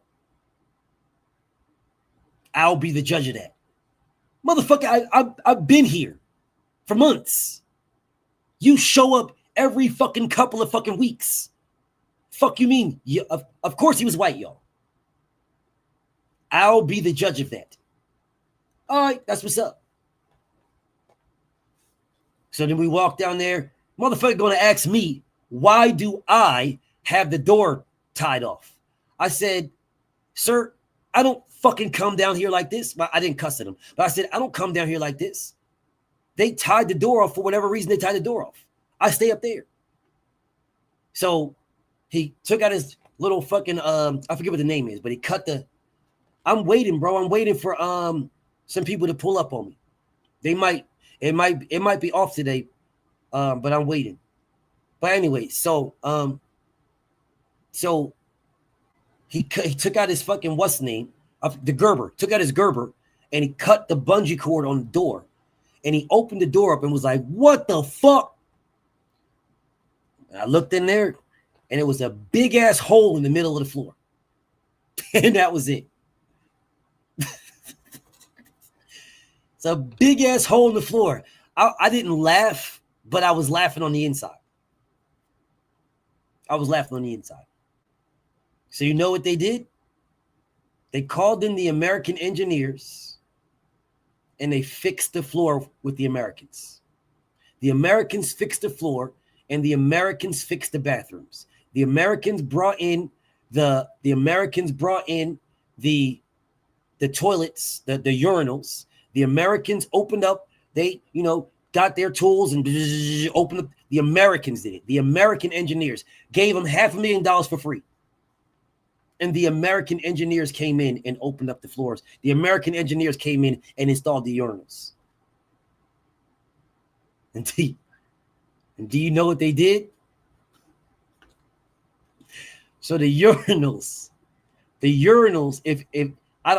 these urinals, right, were like, they weren't the ones that we see. Like if you go into like Walmart and to go take a piss, they're not on the floor. Like these urinals that were in these barracks, they were kind of tall and they went straight down to the floor. They touched the floor, like they cut a little bit out of the floor and put them in the floor. So they dipped down in the floor.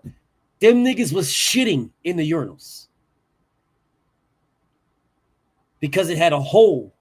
It had a hole in the bottom. So it was like a urinal, but the bottom, you take those little, it looks like a little grill, and it has a little grill, like there's a hole, and it drops this little metal grill over top of it. So what they did was they took the I don't know, bro. I've never been to prison, so I don't know. So they took the little grill off, so it was a hole, and they shit in it.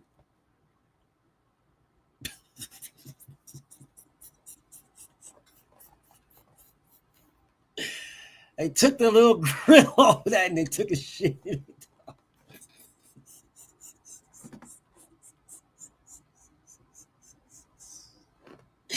That's where they're shitting at, dog. So if they went up in there, right? Because you have the stalls. If somebody was in the stall taking a shit, then all they did was somebody took the little circle metal grill off the open hole. They took the I don't know if they put it back. I just know they took it off. I think they kept them off of it because it wasn't like they were like screwed down. It was just the opening, and the engineers put the little grill over top of it. It wasn't screwed down. They just put it on top. Once they took the grill off, that was it. It was a hole, and they shit in it. So the pissers had shit in the pissers.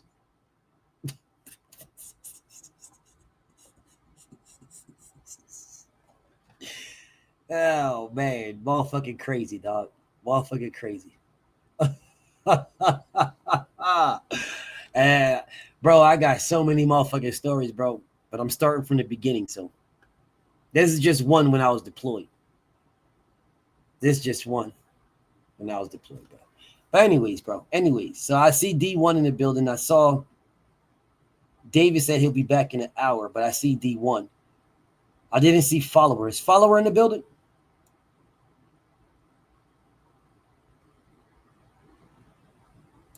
What's up, Malik?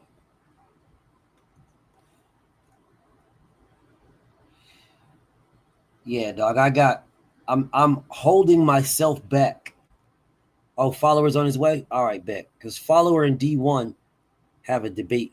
They have a debate locked in. Follower and D1 have a debate. Preach and Mag 7 got a debate. D1 and Terrell got a debate. Freedom and Dave and A1 and Dave. They all got debates today. So we got 1, 2, 3. We got 5 debates today. So if we could get all 5 and we could get them all in. If we can't, just remember, y'all. Remember, it's football. It's football. Okay, Brody. Remember, it's football. All right, take your time, bro. It's all good. Just remember, it's football. Anyways. So let me get to you guys. Let me finish this because I want to tell y'all about Canelo Alvarez while I'm waiting. We Green Bay and Washington, Green Bay and the Commanders. And I have a vested interest in this because they're NFC teams, and one of them is in the NFC East. So I have a vested interest, right, in this. I have a vested interest. And we're going to play them both. All right. My Eagles are going to play them both. So I have a very vested interest in this game, bro. I have a vested interest. I wish they both lose, but that's not going to happen. But anyways, so Canelo Alvarez is getting a bad rap here. Now it's to his own doing, right? It's to his own doing with the clenbuterol. But I've asked you guys this question before, so I'll ask it again because I've asked this question before. When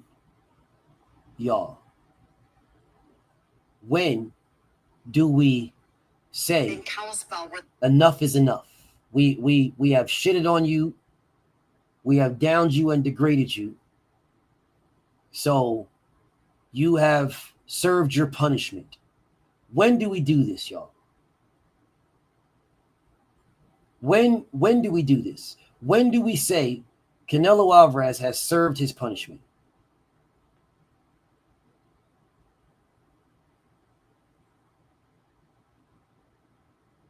When do we do this? That's an honest question, y'all. An honest question. When do we say Canelo has served his punishment?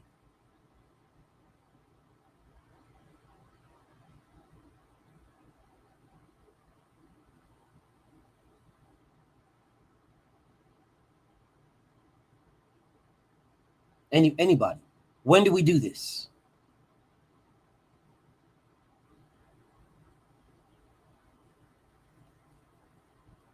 Can anybody tell me, in your opinion, when do we do this?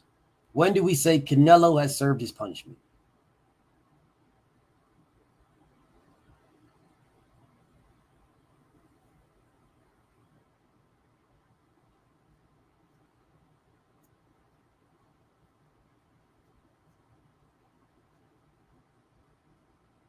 So you say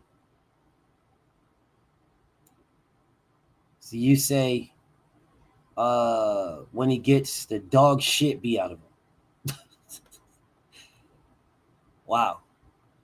My brother says once he does 365, 24/7, maybe or never. Breezy says you can never come back from it. The goddess says when we know what level of clenbuterol levels we're raised to. Mr. Sell says never. Preach says once a cheater, always a cheater. So why don't we give Anthony Joshua the same heat?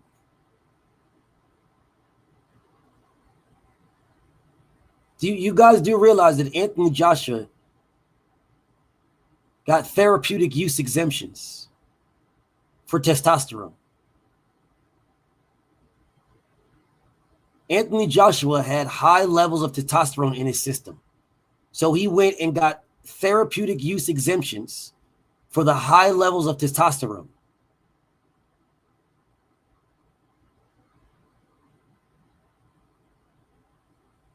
So why don't we have the same smoke for AJ?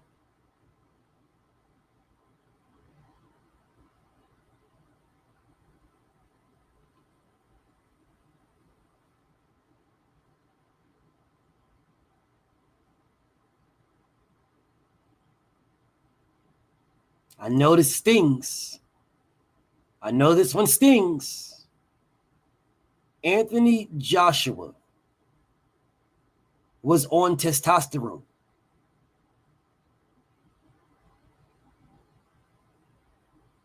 Big time. So what he did is not just one time. He did it many times. He got therapeutic use exemptions for testosterone.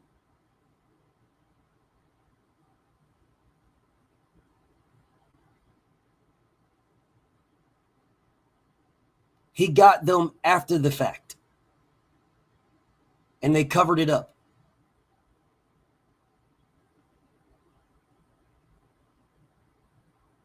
So if Canelo Alvarez gets a therapeutic exemption for clenbuterol, are we okay? How come we're not slamming Jarrell Big Baby Miller still? He's got a fight coming up, and he already fought.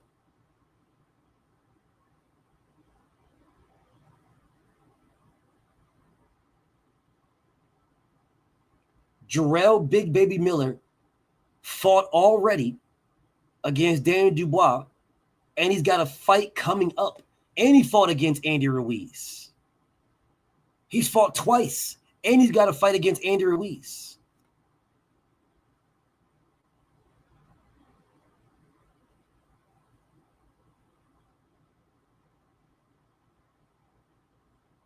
How come we don't drag Alberto Puello?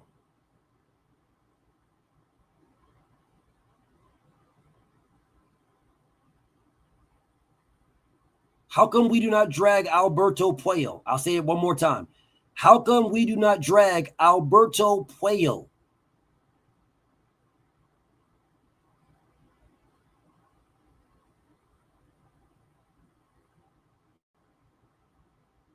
Sheldon Holmes, what's up with you, King? Salute to my Brody Sheldon Holmes in the building. What's up, OG?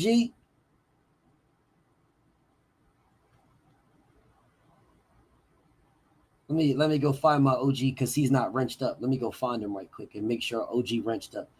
Bro, how come we do not how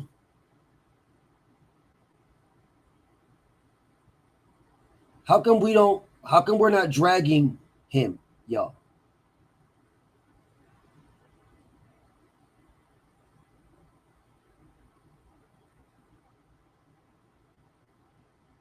Alberto Puello. Do you guys realize that Alberto Puello was Gervonta Tank Davis's mandatory?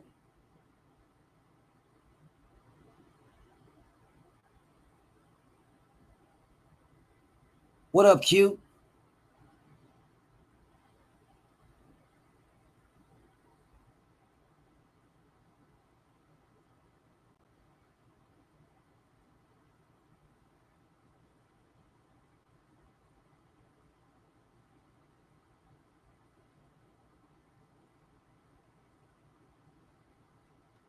Alberto Puello was the WBA Mando to Gervonta Davis after Gervonta Davis beat Mario Barrios.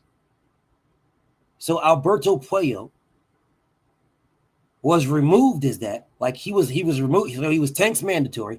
Tank went back down to 135. Alberto Puello was elevated and then stripped. So he was elevated, and before he was anything, he got stripped. Alberto Puello got stripped. He got stripped because he failed a drug test. Did y'all know that?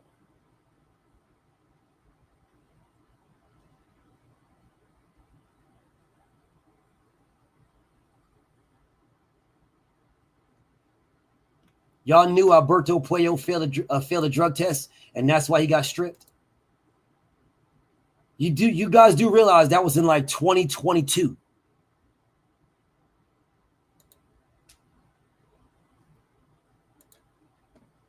Yeah, in 2022, this man got stripped. But yet somehow he still ended up fighting for a title. Anyway. Somehow he still ended up fighting for a title.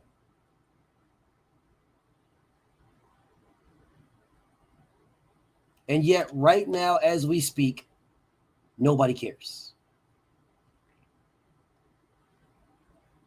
Right now, as we speak. What about Michelle Rivera? Michelle Rivera failed a drug test against Frank Martin. Michelle Rivera failed a drug test against Frank Martin, and nobody cares. They what they say is, oh man, yeah, he might have failed a drug test, but Frank Martin still won. And they say that in their attempts to try to shit on Devin Haney. You could fail a drug test. You could fail a drug test, and drugs don't matter. You could fail a drug test, and you could still beat the drug cheat, BF. Michelle Rivera, BF. Michelle Rivera was a drug. Michelle Rivera, BF. He still lost, BF. Michelle Rivera, BF.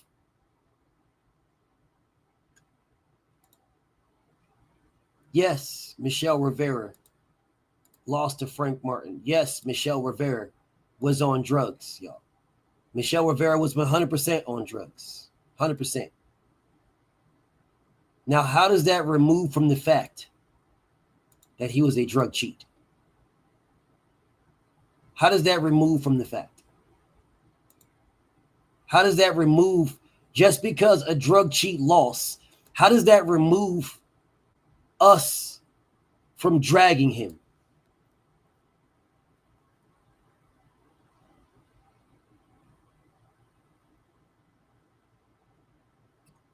How does that remove us from dragging him? Okay, bet. So since it doesn't, I will ask again. It doesn't remove us from dragging him, but we don't drag him. So I'll ask again. Why, when?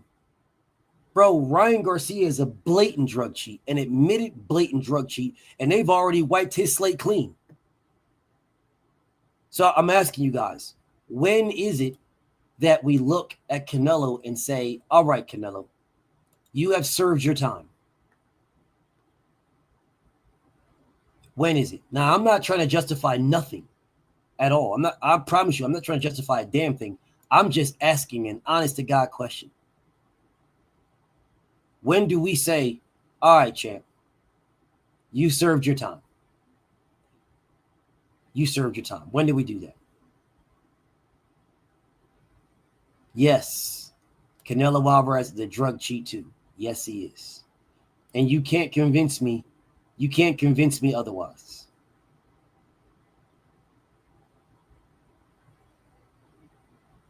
You cannot convince me otherwise at all.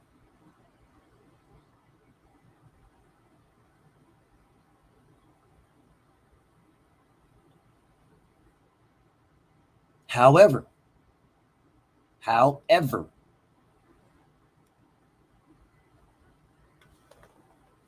he has not failed a drug test.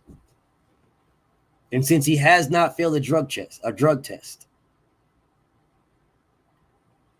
how can you drag him? How can anybody drag him?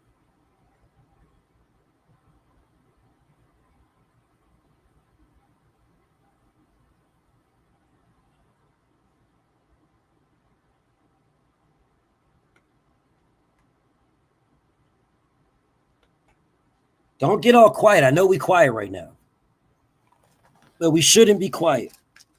We should be able to answer these questions.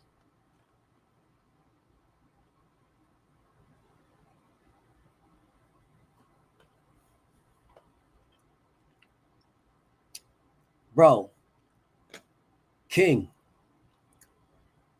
Big OG, you know I know this.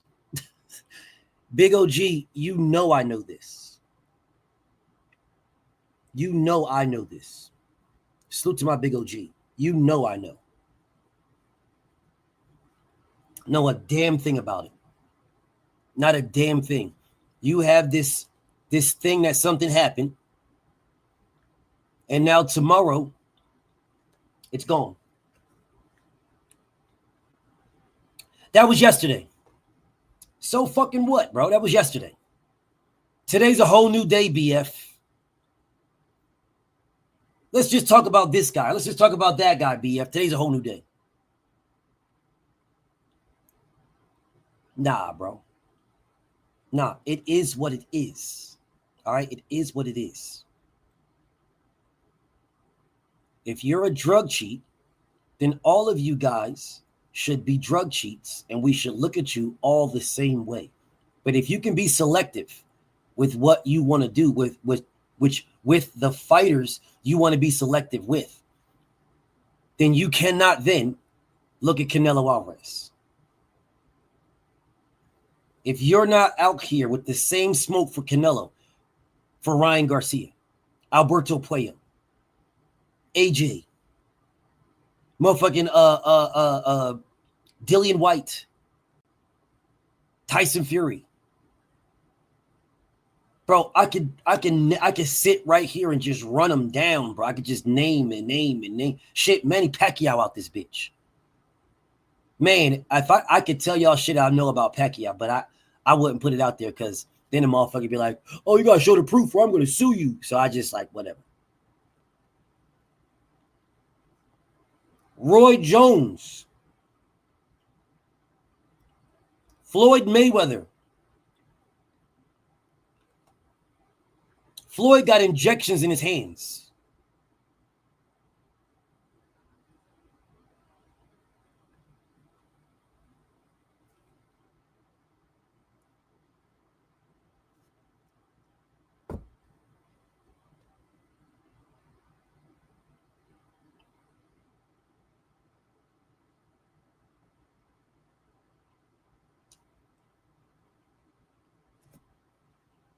I hear you, goddess.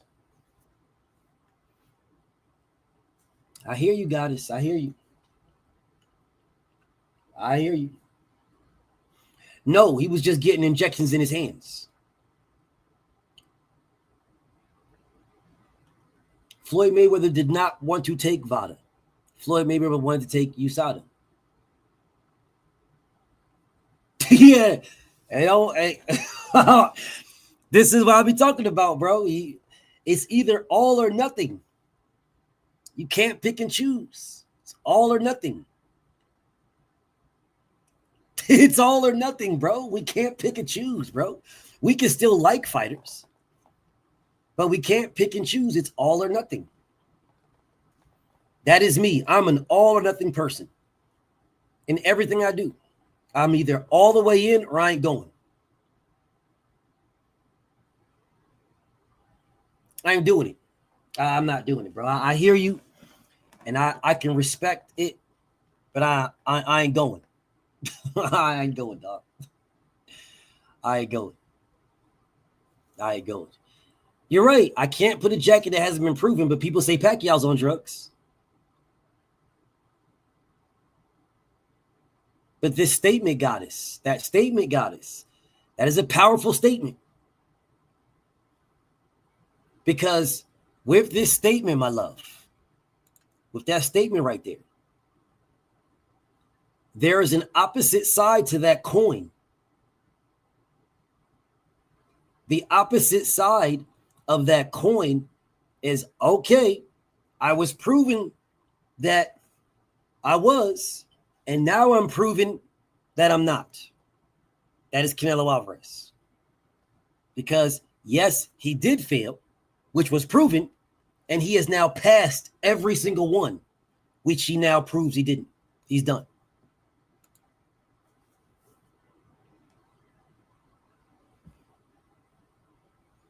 That's the opposite of the coin. If I proved it that I was a drug cheat, then it's now on me to prove that I'm not. So if Canelo proved he was a drug cheat, it is now on Canelo to prove that he's not. Well, the proving is the drug test. I took a drug test and I failed. I now take drug tests and I pass.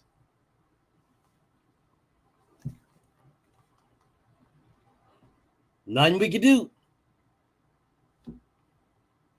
They did adjust the drug levels. Yes, they did. But if you get a passing drug test, what other proving ground is there? What other proving ground? Somebody tell me the other proving ground. If he has a passing drug test, what other proving ground is there?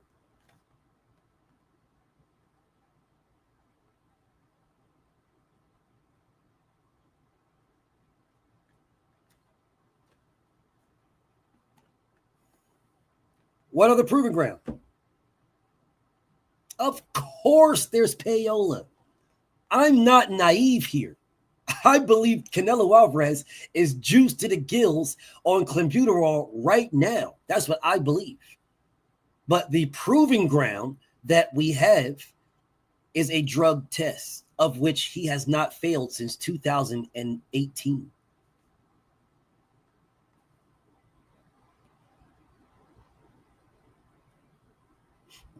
So if he has not failed a drug test since 2018, then how can we call him a drug cheat? Right now, he has passed multiple drug tests. Since 2019, he's fought multiple times and even became undisputed and has taken drug tests every single time, multiple drug tests. How can we still call Canelo a drug cheat if he has taken dozens and dozens of drug tests since 2018? We're in 2025.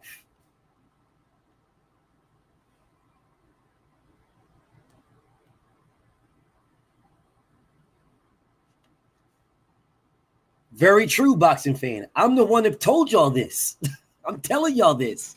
I told y'all about the levels of clenbuterol that were raised for Canelo. I'm telling you guys this. I know this. Trust me, you're not speaking to somebody that doesn't know this. I've done the research. What's up, A1? I've done the research. I know, bro. I absolutely know.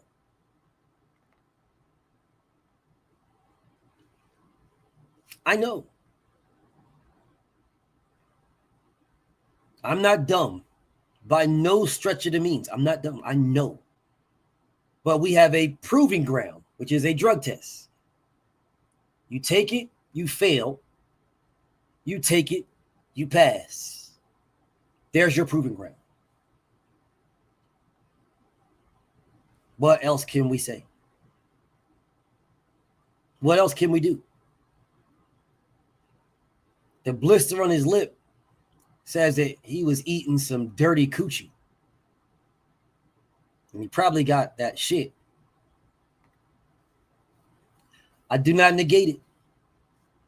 I do not. I am the one that brought it to light. I don't negate it. I don't. I promise you I don't negate it. I promise you I don't. I do not negate it. At all. Not even a little bit.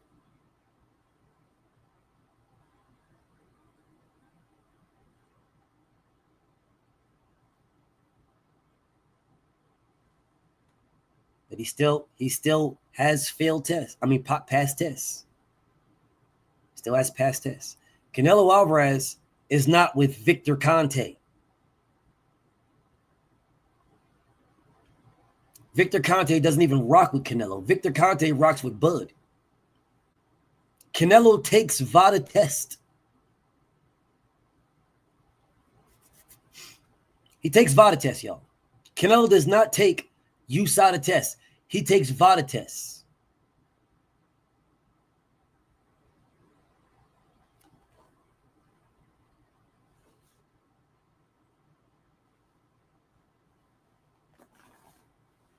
If the last I checked, people have been dragging Victor Conte and VADA to try to shit on Bud.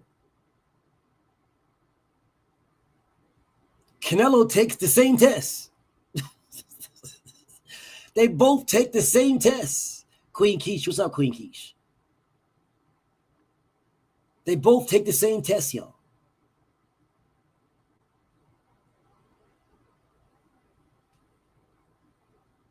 Very true. All true. All true right there, sugar free. All true. The VADA test adhere to the raised levels. The VADA doesn't have no choice. All they do is report. So they just report. It is the WBC that adheres, y'all. The WBC, I want to make this clear. The WBC adheres. Reality Read, what's up with you, King? So what happens is VADA gets the test. The state, they're there, they're collected. It goes to WADA. WADA is going to give you everything in the system. If you got a billion gallons of straight, clean crack in your system, but the level is 1,000,000,001, the WBC is under no obligation to do anything. No obligation to do nothing. This is essentially being a bank robber and robbing 5 banks, but the allotted banks is 6. So I'll just rob 5 banks. I'm good. I didn't rob 6. No police are going to call. I'm going into a bank to rob the bank, and they say, hey, what number bank robbery is this? And I'm like, shit, this is only my 3rd. Nigga, I got 2 more. Stick them up. Nigga, this is my 3rd bank robbery, nigga. Nigga, this is my 3rd. Nigga, I got 2 more. Give me all your bread. And then the motherfucker behind the cash for the register is like, oh, this is only your 3rd? Say less. Here they go. Here's the bread. Say less. I thought this was your 5th. I was just checking. This only your 3rd bank robbery? Say less. We good. This on your 3rd and shit. They looking under the desk at the motherfucking pictures to see how many bank robberies I done did. And it checks off 1, 2, 3. Yeah, BF telling the truth. He only had 3 bank robberies. Let me give him this bread. Nigga got me, dog. He got me. This is only his 3rd bank robbery. Nigga got me. Here you go. Here go the bread. Hey, you only got 2 more. Just letting you know. Good looks, fam.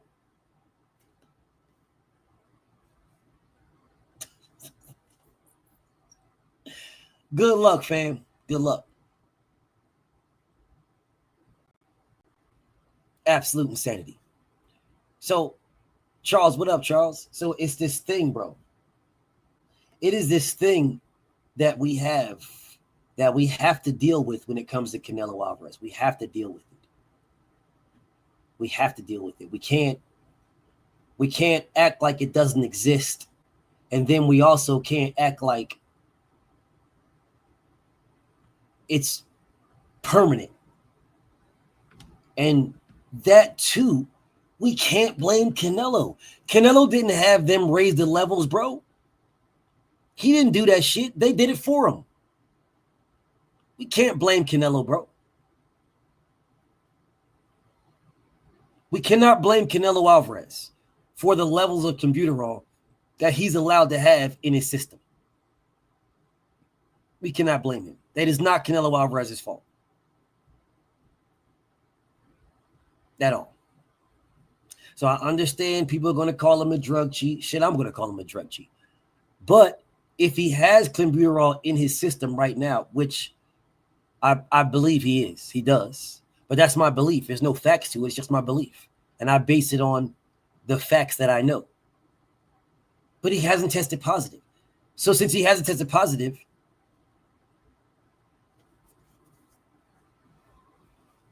hey, listen, bro, I got Canelo by knockout. I got Canelo by knockout. That's what I got.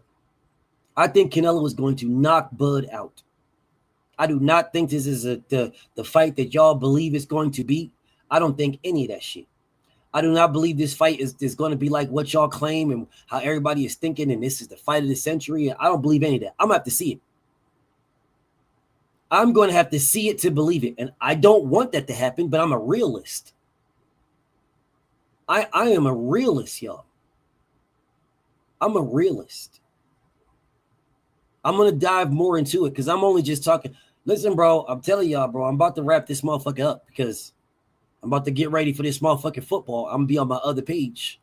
And I'm get back to making my motherfucking Patreon videos and making these other videos I got going on. So I know y'all in the building, and I know people is what's the name, but we gonna end up postponing this motherfucker to Tuesday because I told y'all, bro, I'm about to wrap this motherfucker up for this football. Tomorrow, y'all, when I speak tomorrow, it's all things Bud Canelo. I'm skimming the surface right now. All right, I am skimming the surface. Tomorrow, it's all things Bud Canelo, all things. I got a list of things I'm going to talk about. A list, y'all. Not just one. I have a list. And I'm going to make sure that we specifically go down the list, bro. The list. I feel you, Nardi. Salute to my brother Nardi in the building. Queen Keisha, I feel you. Trust me. Well, we will address these things. Kansas City Mac, what up with you, King? We're going to address these things, y'all. We're going to address these. Great question, Freedom March. My Brody Leon, what's up with you, bro? It seemed like a D1. Hey, it seemed like a D1. I know. Listen, bro. I know on Tuesday there's some heat because I know Freedom Fight Sports is looking for the work. But it seemed like it, bro. I don't know. It seemed like it. Seemed like it. Seemed like it. That's why I got them two leagues because it seems like that top league, the heavyweights, heavyweights the problem up there, dog. The heavyweights is a problem. That's what it seems like. But like I said, we'll see. We'll see. But I'm very, very, very ready to do my live tomorrow, bro. I'm very, very ready. Very ready. I promise you, I am ready for my live tomorrow. Very ready. Follower, I see you, Brody. But I told you I was only gonna be on for a little bit. We got to postpone. Bro. I told you I was gonna only be on for a little bit. We got to postpone. So if you got them, man, I told you I was only gonna be on for a little bit, and here I am. Get ready right now, looking. So it's all good. Look, D1 follower, y'all got y'all shit ready. All right. On Tuesday, coming Tuesday, you guys are first, okay? On Tuesday, y'all are first. I know Preach was here. On Tuesday, y'all are going to be first, bro. D1 follower, y'all are first on Tuesday. The commish says reschedule. And thank you, commish. Listen, y'all, the only reason why I'm doing this, because like I said, this football, bro. I'm about to get ready for this football game. So my brother D1 and my brother follower, y'all are first on Tuesday. Y'all are first, right? Preacher Man was here, right? Dave was here. A lot of people was here. Oh, yeah, there is some undercards today. There is some undercards. I know, EA. I know. But there's also some things that I have to do. Man, I'm about to look at these undercards. The undercards are ass cheeks, y'all. But I'm gonna look at them. I'm gonna watch them. I ain't gonna call them. I ain't gonna do that. But I might like do a breakdown of them. I'll do a post fight of them when they're over with. Yeah, I'll do a post fight when they're over. All right, y'all. Listen, bro. I appreciate everybody for chilling with me. Appreciate y'all listening to my war story. One of them. I got a whole bunch more. Again, y'all, if you're following my Patreon, be on the lookout. I'm doing a whole series, y'all. A whole series. So what I'm doing, y'all, is I'm going to speak the whole series for a grip, right? I'm going to speak the whole series. Then I'm going to stop. And then I'm going to cut that series in pieces. And I'm going to upload it like that, right? So you're going to get this one. And then the next one, it'll be like that, right? So if you're on my Patreon, be prepared. I'm about to drop some heat for y'all, right? Some military heat. And then I got a whole other series that I'm going to do for y'all, right? I got a whole nother series. So be on the lookout for that. It's coming soon, really soon. All right. My other YouTube page is BFTB Sports. So it's BFTB Boxing and BFTB Sports. Those are my two YouTube pages. My Patreon is different. My Patreon is just BFTB. But anyways, y'all, let me get up out of here, y'all. So I'm going to see y'all tomorrow, man. I got a whole list of stuff that we're going to go over. So I'm going to see y'all tomorrow. Peace and almighty blessings. Thank you guys for chilling with me for this little bit of time that I was live. And I'll see y'all tomorrow. We got some heat. All the debates, bro, we're gonna move them back. We're going to schedule them on Tuesday. We're going to move them back. So I'm going to see y'all on Tuesday for the debates. But I'll see y'all tomorrow for my final breakdown. My final breakdown, y'all. I'll see y'all tomorrow. All right, y'all. Peace and blessings.